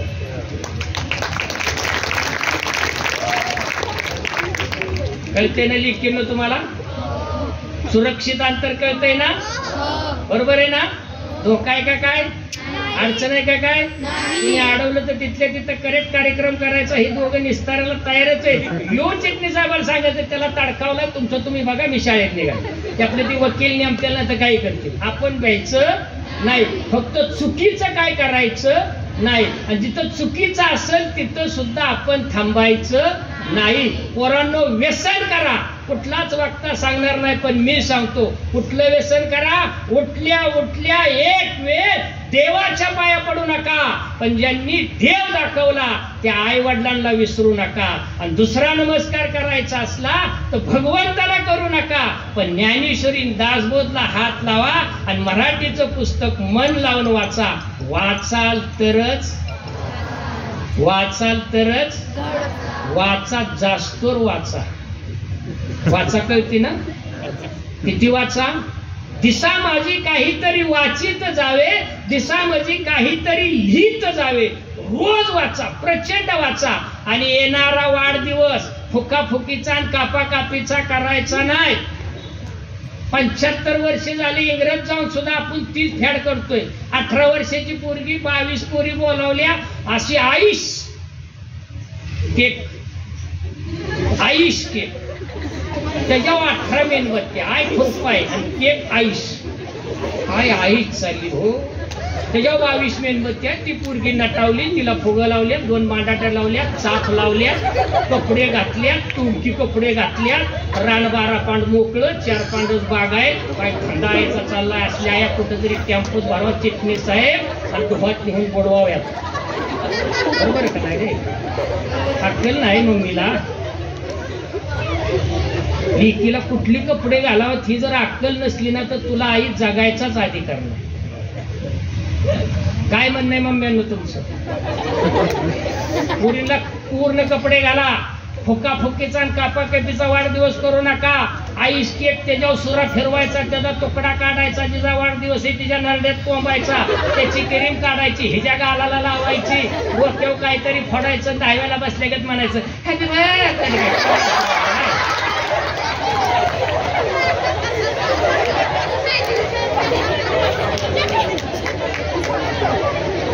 अरे छत्रपती शिवाजी महाराजांच्या मातीतले तुम्ही आहात, संभाजी महाराजांचे छावे तुम्ही आहात. पोरांनो, वाढदिवस असेल त्या दिवशी उठायचं, आंघोळ करायची, जुनीच कपडे गाडे बाबा सारखी धुवून स्वच्छ घालायची, नसली इस्त्री तरी तांब्यात इस्तू भरायचा आणि इस्त्री करायची. पण गरिबीचं भांडवल करायचं नाही. आई वडिलांच्या पाया पडायचं, पाटावर बसायचं. मम्म्या हो, 2 बोटाची पांढरी रांगोळी काढा, ताट घ्या, निरंजन लावा, कुंकू ठेवा, तांदूळ ठेवा, सुपारी ठेवा. अरे नसली साखर तर चालेल, गुळाचा खाडा ठेवा, लेकराला वावळा, कुंकुम तिळक लावा आणि 3 गोष्टींनी वाढदिवस साजरा करा. एक चांगलं पुस्तक वाचा आणि एक चांगलं पुस्तक कुठेतरी भेट द्या. 2 एक झाड लावा. आणि केकच काय कापताय, 1000 रुपयाची फळं आणा आणि फळं कापून वाढदिवस साजरा करा. साली गाय खात्याल आणि फळं तुम्ही खात्याल. काय वाया गेलं मला सांगा? जमाना वाढदिवस साजरा करायचा, चुकीचा वाढदिवस साजरा करायचा नाही. आणि याची त्याची वाट बघायची नाही. तेरी लिए मेरी लिए. काय चाललंय सांगा ना मला? 2.5 वर्षाची पोरगी सुरक्षित राहत नाही. कुठं चालले संस्कार? काय परभणीमध्ये बीडमध्ये आजची पोरांनो वाहतात चाललेले, कुठल्या दिशेने महाराष्ट्र चाललाय कधी कधी वाटतंय. पण मी एकटं सांगतो, किती जरी महाराष्ट्राची घडी बिघडली तरी घडी जाग्यावर आणण्याचं काम फक्त ग्रंथच करणार आहे, याच्यावर माझा विश्वास आहे. म्हणून पोरांनो, ग्रंथ वाचल्याशिवाय जाऊ नका. ग्रंथावर प्रेम करा आणि मनापासून हसा. आईला आईच म्हणा आणि बाबाला बाबाच म्हणा. नवीन फॅड काढलंय मम्मा, पप्पा, आता तर मॉम पॉप. काय बँड बाजाचा कारखाना काढलाय आता तर मॉम नाही, पॉप नाही, मम पॉप जाग्यावर. बघा आजोबा सुद्धा हसले मनापासून. बरोबर आहे का नाही? 15 वर्षाची लेक जर घरात असली ना तर मम्माला बोलता येत नाही, बोलता येत नाही. 17 वर्षाचं लेकरू जर घरीत आले ना सर चिटणीस साहेब तर बाप गप होतोय. आम्ही पहिल्यांदा घरात गेल्यानंतर बाप आमच्याकडे बघायचा ना आम्ही खाली बघायचो. आता फक्त चेंज व्हायच झालाय. आता बाप खाली बघतोय, पोरगं सरळ बघतोय, कार आडवा आला. एवढी संस्कृती बदलली पोरांनो. आणि एवढं बदललं कशाच्या नादाला लागताय ते? हे मोबाईल घरच्यांनी घेऊन दिलं म्हण कोरोना आला आणि घडी बिघडावली राव. कोरोनाच्या आधी पुस्तक नव्हतं म्हण पोरं सडकवायचो आणि 2019 नंतर म्हणायला लागलो कांबळे सरजी मोबाईल नाही का? आणि मोबाईल कोरोना गेला तरी मोबाईल ठेवला. मोबाईल वापराबद्दल माझं दुमत नाही पोरांनो, पण मोबाईल असा वापरा की कंपनी तुमच्या घरात आली पाहिजे. अरे आमका कुठे गेला आयम, त्याला मला भेटायचंय का? तर त्याच्याशिवाय हे फंक्शन चालू होत नाही. करण्यासारखं खूप आहे पोरांनो, तुम्ही करा. यवतमाळच्या 2 पुरींनी मागल्या आठवड्यामध्ये राष्ट्रपती पदक मिळवलं शौर्यामध्ये. माहितीये ना तुम्हाला काय केलं त्यांनी? वाघाच्या जबड्यामधून भावाला वाचवलं. आणि तेवढी क्रांती करण्याची तुमच्यामध्ये ताकद आहे. आणि विनोद कळले पाहिजेत. विनोद सर, परवा मी वर्गात गेलो आणि पोरांना म्हटलं तुम्हाला म्हटलं विनोद शिकू का? कविता म्हटली विनोद आल्याशिवाय नको. घाम फुटला मला. अरे म्हटले मला विनोद येतो. सर तुम्हाला विनोद येऊन काय करायचं? विनोदच आला नाही. अर्ध्या तासाने विनोद आल्यावर कविता म्हणली मग करता का सर सुरू? कळते ना पूर्ण तुम्हाला? आणि हसण्याने काय होतं माहितीये का? एका हसण्याने 72 स्नायूचा काय होतो? व्यायाम होतो. 100 वर्ष जगायचं असलं तर मोकार हसायचं, फक्त चुकीच्या ठिकाणी हसायचं नाही. आता एकच कथा सांगतो, मला वेळ दिलेले खूप खूप या ग्रंथ महोत्सवाला मी धन्यवाद देतो. आणि इथं बसलेल्या शिक्षकांना एक माझा खरंच मानाचा नमस्कार आहे. सगळ्या व्यवसायामध्ये पांढरा शुभ्र व्यवसाय एकच आहे. काळा फळा जरी असला तरी हात पुसल्यावर चिटणीस साहेब पांढरा होतो. म्हणून तो पेशा तेवढा तुम्ही सांभाळा. एवढी शिक्षकांना आणि गुरुजनांना माझ्या सकट विनंती करतो. जगाच्या बाजारात शिक्षकासारखा मोठेपणा कुठंच नाही, पण अलीकडे कमी होत चाललाय. त्याला आपणही थोडंसं सर जबाबदार आहात. ते मीही त्याच्यामध्ये करतो.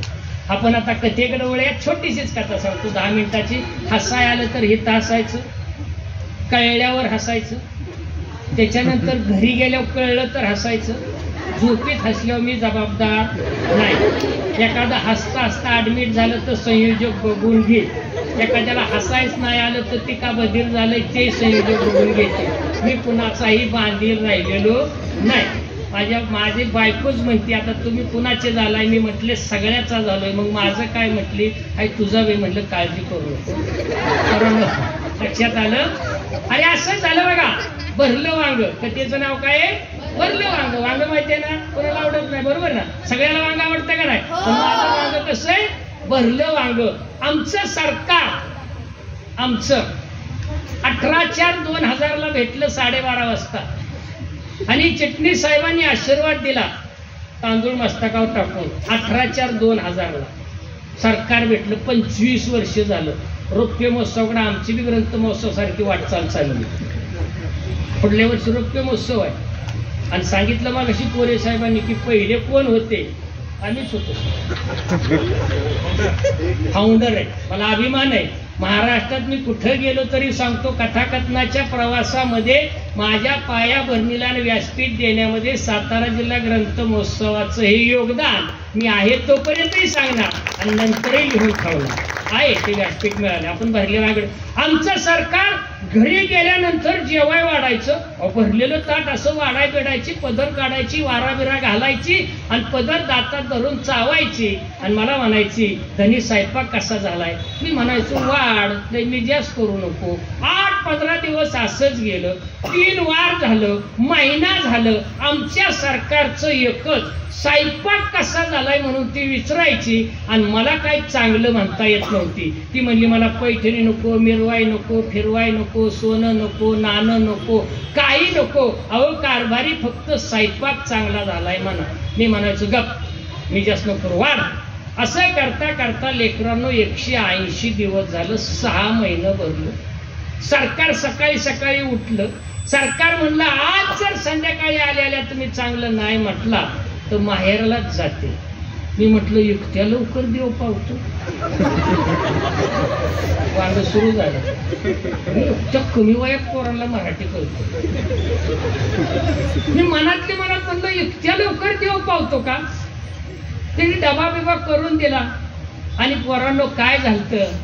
ह्या 6 महिन्यामध्ये आमच्या सरकारमध्ये कमी दाबाचा पट्टा निर्माण झाला. सोसाट्याचा वारा सुटायचा, विजा कडकडायच्या आणि साताऱ्याची माणसं बारामतीला फलटणला यायची. प्रदीपचे आमचे तिकडे आले फलटणला, मला म्हटले सर काय प्रकरण कुठवर आलं, मग तुम्हाला कसं कळलं? काय म्हणजे कळतं सर. मी म्हटलं आमच्याकडचं म्हणलं आत्ताच काय झालंय, म्हटलं सगळं व्यवस्थित झालंय. मी म्हणलं तुमच्याकडची कशी काय परिस्थिती? मला हळूच म्हणले आत्ताच आमच्याकडलं बी आबाळ निवाळले. म्हणलं असू दे. त्यांना चहा पाजला, नाश्ता दिला, गाडीत बसवलं आणि पोरांनो आमचं सरकार म्हटलं आज घरी आले आले जर चांगलं नाही म्हटलं तर मी माहेरालाच जाते. वर्गात गेलो, शिकवाय लागलो, शिकवाय काही मूड लागाना. पोरगं म्हणली सर काही बिघाडलंय का? म्हणलं काहीच बिघाडलं नाही. जेवाय लागलो, डब्यात भाजी नव्हती तरी मी नुसती चपाती त्या भाजीला लावून खात होतो. गणिताचे शिक्षक म्हटले सर सूत्र चुकतंय. म्हणलं सूत्र नाही चुकत. म्हणली भाजीच नाही खाताय कशाला? तुम्ही बघताय कशाला डब्याला? म्हणलं दुसऱ्याच्या डब्यात बघू नाही म्हटलं, मी भाजी खाईल नाही तर चपाती खाईल. त्यांनी माझ्याकडे बघितलंच नाही.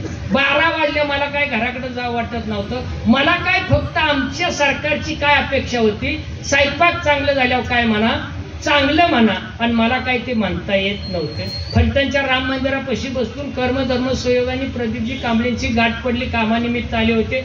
मला बघितल्या म्हणले मास्तर चेहरा पाडलाय. हो म्हणले काय अडचण? म्हणले काहीच अडचण नाही, पण म्हणले मग कुठवर प्रकरण आलंय? त्यांना म्हणलं आशयाने असं आलाय. काय राव सर 2-2 तास व्याख्यान कथाकथन करताय महाराष्ट्रामध्ये आणि आज घरी गेल्या चांगलं म्हणा. मी म्हटले भांडणं? ते म्हटले मिटली म्हणून समजा. मी म्हटलं कशावनं? प्रदीपजी म्हणले स्वानलो. रामा म्हणलं चांगलाच माणूस दाढला. एकमेकाला भेटलो, चहा घेतला, म्हणलं कसं चांगलं? भांडणं मिटली म्हणून समजा. कशावनं? स्वानुभव. कधी नाही त्या आनंदात पोरांनो 6 महिन्याची भांडणं मिटवायची होती, गुदगुल्या होत होत्या, हसा येत होतं. तसंच फुलांच्या बाजारात गेलो, कधी नाही ते उमललेला गजरा घेतला. गजरीवाली म्हटलीच मास्तर घरीच का? तिला म्हणलं वस्तू बदलल्यावर माणसं बदलतात का? माणसं बदलल्यावर वस्तू बदलतात. म्हणलं मावशी का संशय? नाही म्हणले कधी नाही ती गिरायक आलंय म्हणून सोनू. म्हणलं माझ्या मावशी भरवसा हाय तुझ्या भरवसा, पण नीट घरी जा. डिकीत गजरा टाकला, गाडीला किक मारली, वाऱ्याव केस अशी मोकळी होत होती, अंगात नुसत्या बुदबुल्या होत होत्या. आता घरी गेल्यावर काय म्हणायचं होतं? फक्त चांगलं. भांडणं मिटली म्हणून कशावनं? स्वान. वा, दुसऱ्याचं वांगे किती चवीने लेकरं. अरे निरा नदी गेली, सांगवी आली, अहिल्यानगर आलं, चिच खाली गाडी लावली, एका हातात गजरा दुसऱ्या हातात पिशवी, नुसता आनंद झाला होता. गेल्या दरवाजाची बेल वाजवली, सरकारने दरवाजा उघडला. मी हसलो. आई शपथ तिने मला बाहेर ठेवून दरवाजा लावला. म्हणजे आपलं नाही. घरीला म्हणलो अवघडच झालं. म्हणलं कधीतरी हसत घरी जा. आपलं नाही म्हणले. मी छातीवर हात ठेवला. म्हणलं तर अवघडच झालं.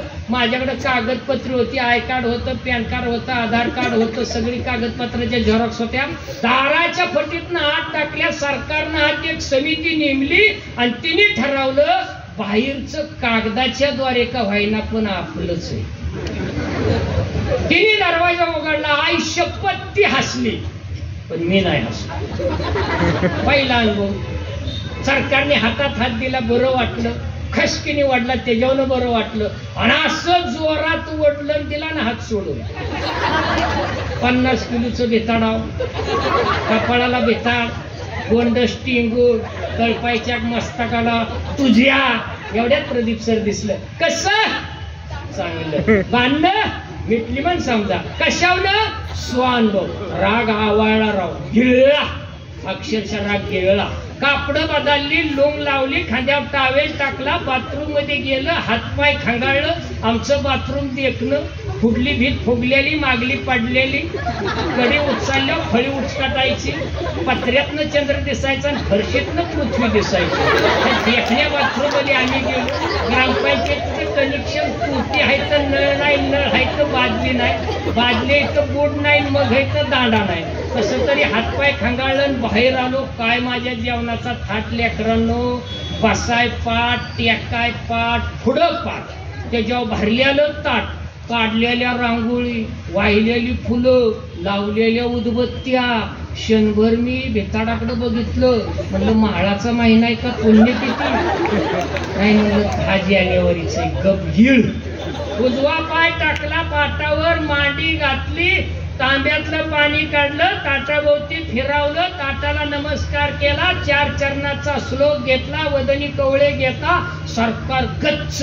मी आपलं श्लोक बी घेतला, नुसत्या गुदगुल्या होत्या. प्रदीप सर म्हणलं होतं कसं भांडणं मिटली म्हणून, कशावनं. वा वा, धन्य तुमच्या मातेपिते, खूप धन्य धन्य धन्य. मांडी घातली, पाणी बिणी फिरवलं, काय जेवणाचा थाट लेकरांनो केलता. बोरचा हातसडीचा इंद्रायणी तांदूळ वाटीत दाबून दाबून भरून महादेवाची पिंड. दही नव्हतं म्हणून तुरीच्या डाळीचं वरण, बेल नव्हतं म्हणून कडीपत्त्याचा बळी, आणि पॉलिस्टर वाढल म्हणून एवढंच तूप, सुरीने चिरलेली त्रिकोणी चपाती, नुकतंच मोड आलेली मटकी, तिकडे सारा कडबा, कुरडया, पापड, भजी, लोणचं, कोशिंबीर, मीठ, आणि वाटीत उभं आडवं चिरलेलं वांग, शेंगदाणा बघतोय, तेल पोहतोय, कडीपत्ता, तोंडाला पाणी सुटलं. मागचा पुढचा विचार केला, चपातीचा तुकडा मोडला, वांग्याच्या गाबाटीला लावला, नरड्यात गाज गेल्या वाजला. वा, काय चांगलं वांग. 1 नाही, 2 नाही, 3 नाही. आईला म्हणलं सांगणार चुकलं का ऐकणार चुकलं.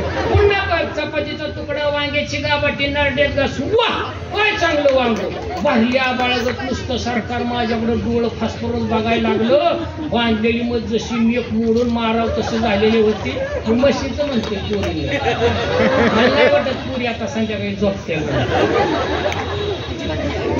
ऐकते पुरीला बघा, आम्ही म्हशीचं म्हणतो. लेकरांना कळलं, उशिरा का व्हायना कळलं. हे म्हटलं चपातीचा तुकडा मोडला आणि ती सरकार माझ्याकडे बघायचं, आणि एकच वांग संपलं की पातीला पळीन वांगण वाटेन दणका. बाजाराचा स्टॅमिना तरी किती, 5 वांगी. ती आता सकाळ मी आधी मूळ असताना.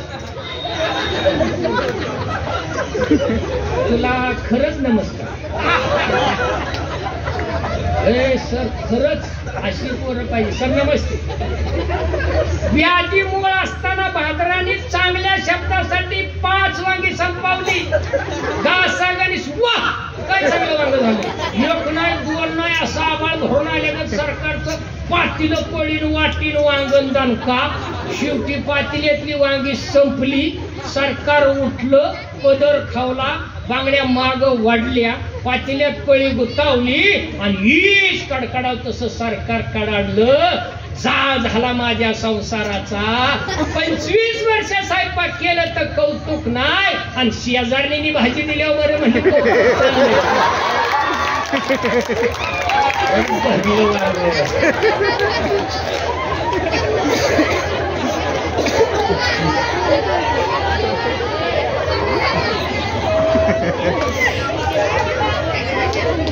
मला वाटतंय सर हेच कथाकथनाचं यश असतं. आपण आपल्याला विसरून दिलखुलास ज्यावेळेला ताट देतो त्यावेळेला समजायचं अजूनही नाही, अजून 25 वर्ष नाही, जोपर्यंत चंद्र सूर्य आहेत तोपर्यंत कथाकथनाला आणि मराठीला धक्का लागणार नाही. पुनश्च एकदा सगळ्यांना गोड गोड शुभेच्छा देतो. आणि या ठिकाणी आमचे अमित कुमार सेलारे, खास कार्यकारी अभियंता दिनकर सोनवलकर साहेब या ठिकाणी आलेले आहेत. माझा पुतण्या तुकाराम पोखरे पैलवान आलेला आहे, तो म्हणजे वाटतं हे सगळे आलेले आहेत. आणि लेकरांनो तुम्हाला एकच सांगू का, खरंच रे पोरांनो, करिअर करायला कथाकथन हा चांगला मार्ग आहे. फक्त निरीक्षण करा, चांगली दृष्टी ठेवा, वाचन ठेवा, शब्द साठा वाढवा.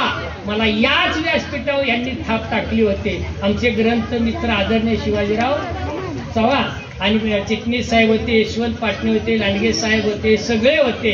आणि म्हणले लेकरा तू काय मागं बघू नको. मी खरंच मागं बघितलं नाही, अनेक चढ उतार पाहिले, पण मी अभिमानाने सांगतो त्याला चिटणीस साहेब साक्षीला आहेत. 4 अखिल भारतीय कथाकथनाची निमंत्रणं मी पूर्ण केलेली आहेत. दिल्लीपर्यंत, कर्नाटक, बेळगाव, पंजाब झालेला आहे. महाराष्ट्रातला 1 तालुका आणि जिल्हा माझ्याकडून सुटलेला नाही. मी अभिमानाने सांगत नाही, पण मला अभिमान याचा आहे की मी शंकर पाटील, दमा मिराजदार, व्यंकटेश माडगुळकर आणि गजानन दिनकर माडगुळकर त्याचे सूत्रसंचालन करत होते. ते अगदी वामनवाळ असतील, आप्पासाहेब खोत असतील, ते अगदी बाबा कदम असतील, एखादं नाव राहिलं तरी चालेल.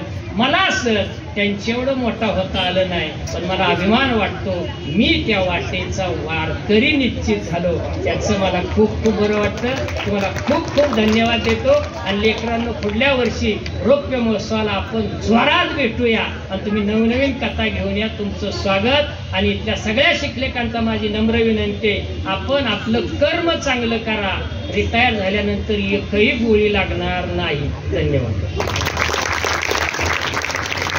माझं नाव मेघना नवराज गावडे, कन्या शाळा सातारा, इयत्ता 10. आज मी तुम्हाला ज्योतिबा फुले यांची अनाथांचे नाच ही कथा तुमच्यासमोर सादर करते. ती भर दुपारची वेळ होती, पण ती दुपार हिवाळ्यात होती, म्हणजे सर्वांनाच हवी हवीशी वाटली. त्याच दिवशी ज्योतिबा असेच दलित वस्तीकडे निघाले होते.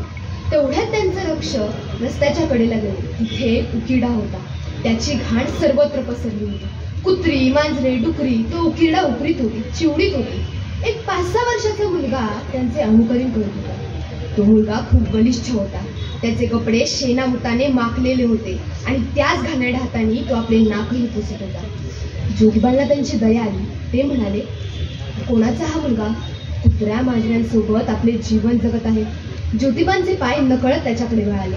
ज्योतिबांनी त्याच्या पाठीवरून हात फिरवला आणि विचारले, बाळ, तू कोणाचा? बाळ हा शब्द प्रथमच त्याच्या कानावर पडला होता. प्रेमाचा स्पर्श प्रथमच त्याला लाभला होता, म्हणून तो रडू लागला आणि म्हणाला, मला भूक लागली आहे. ज्योतिबांनी त्या मुलाला आपल्या जवळ घेतले. आपल्या खांद्यावरचे स्वच्छ उपरणे घेऊन त्याचे डोळे पुसले, त्याचे नाक पुसले, त्याला थोडेसे स्वच्छ केले. आणि हेच दृश्य तिथून जात असणारा एक साधुबुवा पाहत होता. त्याला या सर्वांची किळस आली आणि म्हणाला, अरे राम राम राम राम. अहो महाशय, हे काय करता? या तुमच्या स्वच्छ उपरण्याने या मुलाची घाण पुसता? अहो, हे देववस्त्र आहे, पवित्र आहे, आणि त्याने या मुलाची घाण पुसता? राम राम राम राम राम. माहित आहे का हा कोणाचा मुलगा आहे? ज्योतिबा म्हणाले, नाही माहीत. कोणाचा मुलगा आहे? तो साधुबुवा म्हणाला, मला तरी कुठे काय माहीत, पण मी माझ्या अंतःकरणाने सांगतो. कुठल्या तरी विधवा पापिणीचे पाप असणारे, म्हणूनच तर त्याला या उकिरड्यावर सोडून गेली. या उकिरड्यावरच तर जगेल, या उकिरड्यावरच ते मरेल. मरू द्या ना. कशाला पापक्षालन करता? कशाला साधूपणा दाखवता? ज्योतिबा थांबले आणि म्हणाले, मला पाप पुण्य समजत नाही, पण मला एवढं समजते की हा मुलगा लहान आहे. याला प्रेम दिलं पाहिजे. हा घाणेरडा झाला आहे, त्याला स्वच्छ केलं पाहिजे. ते मी केलं. पण साधुबुवा, तुमचे मन तर या उकिरड्यापेक्षाही घाण आहे. ते माझ्या उपरण्याने स्वच्छ होणार नाही. जा, तुम्ही तुमच्या वाटेने जा. तो साधुबुवा तेथून निघून गेला. ज्योतिबांनी त्या मुलाला आपल्या जवळ घेतले आणि त्याला पुन्हा विचारले, तुझे बाबा कुठे आहेत? तो म्हणाला, मला बाबा नाही. ज्योतिबाने पुन्हा त्याला विचारले, मग तुझी आई कुठे आहे? तो मुलगा पुन्हा म्हणाला, मला आईही नाही. ज्योतिबांना समजले त्याला बाबा नाही, आई नाही, म्हणजे घरही नसणार. त्यांनी त्या मुलाला आपल्या घरी नेले. सावित्री घरीच होती. तिने विचारले, कोणाचा हा मुलगा? ज्योतिबा म्हणाले, हा आपलाच मुलगा आहे. जा, लवकर पाणी गरम करायला ठेव. याला स्वच्छ अंघोळ घाल. शाळेतले मुलांचे जे कपडे असतील ते याला दे आणि गरम गरम जेवायला वाढ. हा आकाशाचा पुत्र आहे, सूर्यपुत्र कर्ण. अशी कितीतरी कर्ण कुत्र्या मांजऱ्यांसोबत आपले जीवन जगत असतील. अनाथांना अज्ञानाला जसे ज्ञान द्यायला हवे, तसे अनाथांना आसरा द्यायला हवा. आपण अनाथांचे नाथ हो आणि आपला तोंडचा घास त्यांना उडे.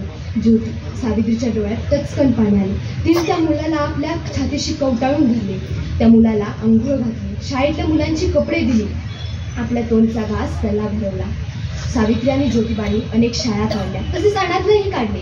त्याच अनाथलयात त्यांनी त्या मुलाला ठेवले. त्या मुलाला जणू नवीन जन्मच मिळाला.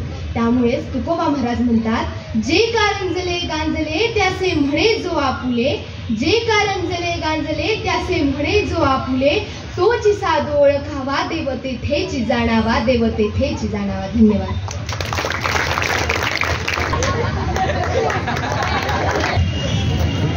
कथाकथन हा आपल्या ग्रंथ महोत्सवातला एक अतिशय विद्यार्थीप्रिय, लोकप्रिय असा हा कार्यक्रम. खरं तर या स्पर्धांमधून आपण हे कथाकार निवडलेले होते आणि अतिशय सुंदर अशा कथा विद्यार्थ्यांनी या ठिकाणी मोठ्या आत्मविश्वासानं सादर केल्या. ग्रंथ महोत्सवाचा उद्देशच तो आहे की आपल्या या स्टेजवरून उद्याचे कथाकार, लेखक, कवी हे तयार व्हायला हवेत आणि मग यासाठी आज या ठिकाणी प्रमुख अतिथी म्हणून या कार्यक्रमाचे अध्यक्ष होते स्वप्नील पोरे सर. लेखक आणि कवी आहेत, दैनिक केसरीमध्ये त्यांचं लेखन असतंय. ते आज या ठिकाणी खास आपल्याकडे आपले कौतुक करण्यासाठी आणि आपला सोहळा पाहण्यासाठी आले. याबद्दल मी आपल्या ग्रंथमहोत्सव समितीच्या वतीनं त्यांचं मनपूर्वक आभार मानतो. त्याचबरोबर श्री रवींद्र कोकरे सर, खरं तर आपण त्यांची कथा ऐकली आत्ता, त्यांचे स्वानुभव आपण ऐकलेत आणि गेले अनेक वर्षापासून ते या ग्रंथमहोत्सवाशी जुळलेले आहेत. आपल्या पहिल्या कथा त्यांनी याच व्यासपीठावर सादर केल्या आणि आज एक नामवंत कथाकार म्हणून त्यांना प्रसिद्धी मिळालेली आहे. तेव्हा कोकरे सर, आपणही अतिशय उत्तम अशी कथा सादर केली आणि मुलांच्या हेही लक्षात आलं की कथा कशी सादर करायची, कुठे शब्दाला जोर द्यायचा, कुठे म्हणजे आवाजाचा चढ उतार असेल, हे सुद्धा तुम्हाला त्यांच्या या कृतीतून पाहायला मिळालं. मला वाटतं उद्याचे कथाकार तुमच्या या कथेतून निश्चित तयार होतील. तुमचेही मनपूर्वक आभार. याचबरोबर या ठिकाणी जे सगळे विद्यार्थी जे आमचे कथाकार होते, त्यांना मार्गदर्शन करणारे शिक्षक आणि आपण सर्वजण या कार्यक्रमासाठी उपस्थित आहात आणि अतिशय सुंदर अशी दाद मुलांनी दिली. खरं तर खळखळून मुलं हसली म्हणायला काही हरकत नाही. तेव्हा तुम्हा सर्व मुलांचंही मी कौतुक करतो आणि आजचा हा कार्यक्रम संपला असं जाहीर करतो. तत्पूर्वी एक अतिशय सुंदर असा कार्यक्रम सायंकाळी 5 ते 6:30 आहे. तर्कतीर्थ लक्ष्मण शास्त्री जोशी यांच्या शतकोत्तर रौप्य महोत्सवी जयंतीनिमित्त डॉक्टर सुनील कुमार लवटे यांचं व्याख्यान होणार आहे आणि रात्री 7 वाजता अतिशय सुंदर असा स्वरनिनाद निर्मित सप्तसुरांची इंद्रधनू हा कार्यक्रम होणार आहे. तेव्हा आपण सगळ्यांनी या कार्यक्रमात उपस्थित आहोत. उद्या सुद्धा आपल्याला सकाळी शनिवारी बरोबर 8:30ला कार्यक्रम चालू होईल.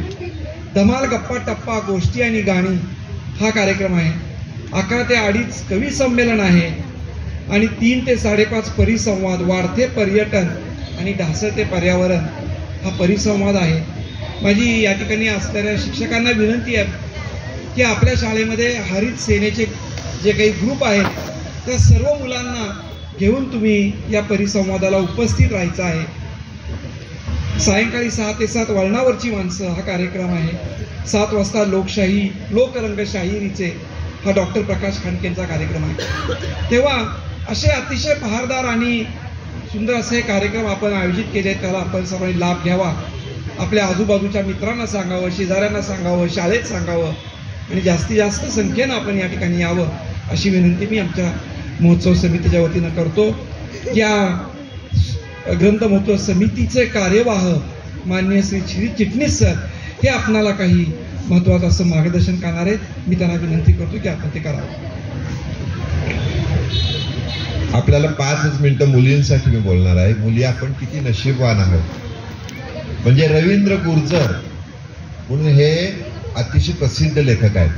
कशासाठी आहेत तर अनुवादासाठी आहेत. विशेषतः पापलान म्हणून जी कादंबरी आहे ती त्यांची अतिशय गाजली. पण आपल्याला हे माहिती पाहिजे की त्यांच्या आईला शिकता आलं का तर नाही आलं. आईला त्यांच्या चौकीतून शिक्षण सोडावं लागलं. का सोडावं लागलं तर मुलींना शिकवत नव्हते. मग त्याचे वडील खरं वकील होते परंतु तिला मात्र शिकायला विचारायला मिळालं नाही. पण तिचे 2 भाऊ हे मात्र शाळेत जायचे, शिकायचे. पण आता आपल्याला माहिती आहे की त्या कालावधीमध्ये घरामध्ये बहीण भावांचं अतिशय प्रेम असायचं. त्या भावाला समजलं होतं, काय समजलं होतं की आपल्या बहिणीला शाळेत पाठवत नाहीत, तिला शाळेत जाता येत नाही.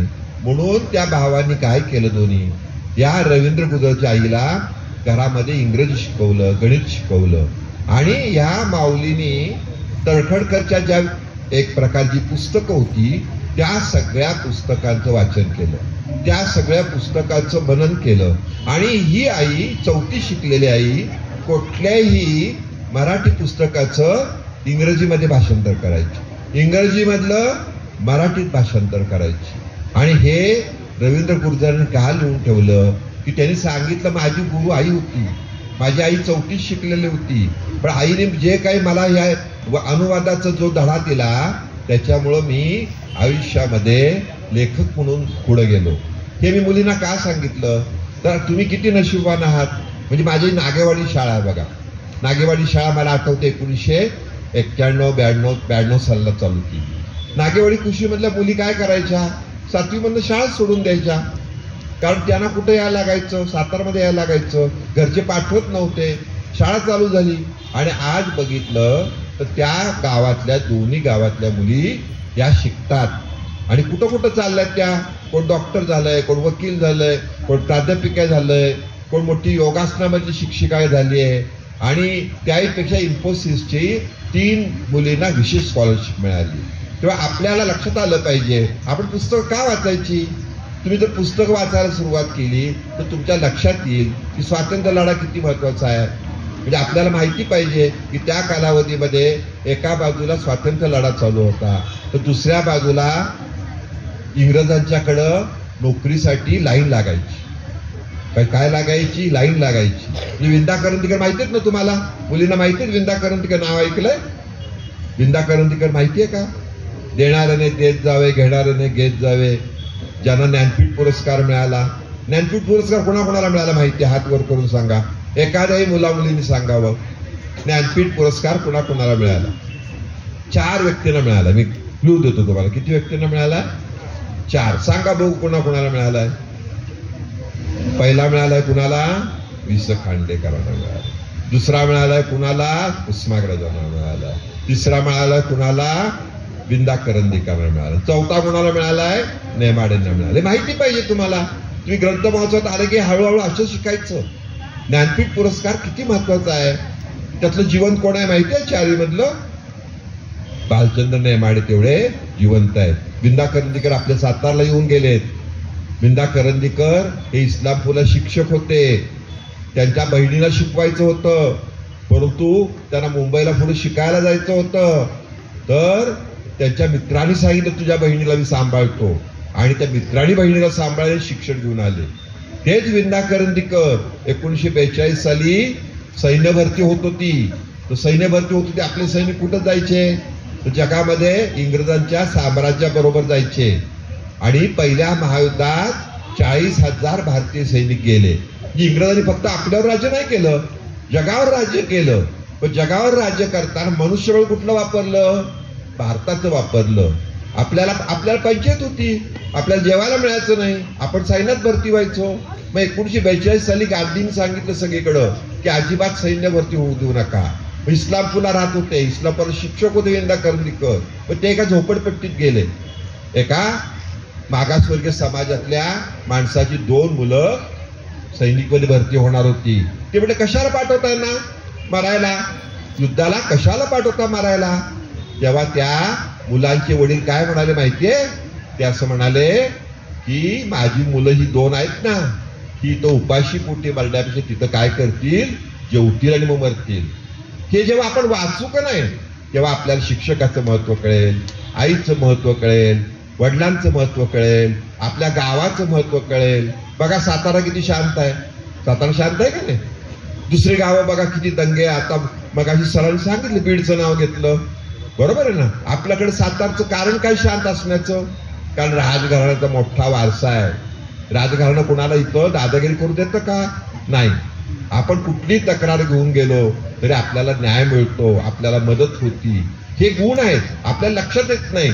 त्या लोकांना कळतं सातारा किती चांगला आहे. सातारापासून तुम्हाला माहिती आहे पुणे किती आहे. उडी मारले की पुण्यात जातात. काय, एक उडी मारले की पुण्यात जातात. नागेवाडीच्या आमच्या मुली पुण्यात जातात, 12वी झाल्या तिथं काही काम करतात. एक भिसे म्हणून मुलगी आहे, ती तिथं तर पाळणाघर काढलंय.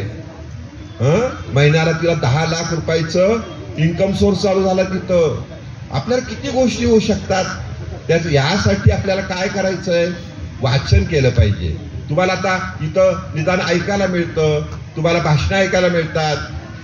खेडेगावामध्ये हे होत नाही. पण खेडेगावामध्ये समजा पुस्तक वाचली, कोकरे सर आहेत आता, कोकरे सरांना लहानपणापासून काही व्याख्यान ऐकायला मिळाली का, पण त्यांनी पुस्तकं वाचली. आता तेच कोकरे त्या भागामध्ये प्रत्येक गावामध्ये काय करतात, समाज प्रबोधन करतात.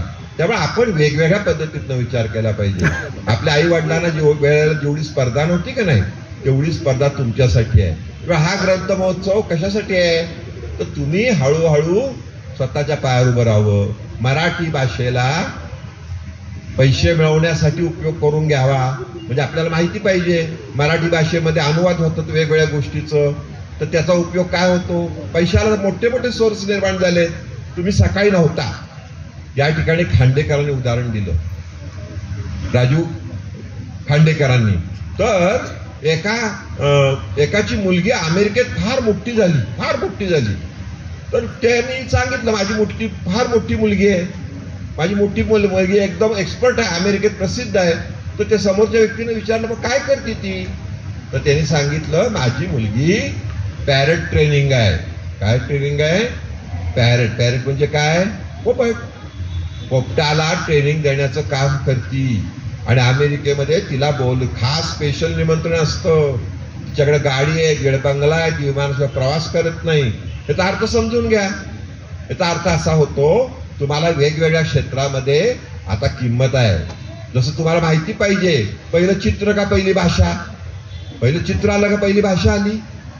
भाषा आली का नाही. भाषा नाही आली. भाषा पहिलं चित्र आलं. आता एखाद्या तुमच्या मुलीने समजा छान चित्र काढलं असं लक्षात घ्या आणि ते कशावर टाकलं, फेसबुकवर टाकलं आणि ते जगामध्ये फिरलं. आणि एका दुसऱ्या मुलीने काय केलं, छानपैकी इथला जो पहिला नंबरचा कथाकथनला नंबर मिळाला का नाही, ती कथा टाकली.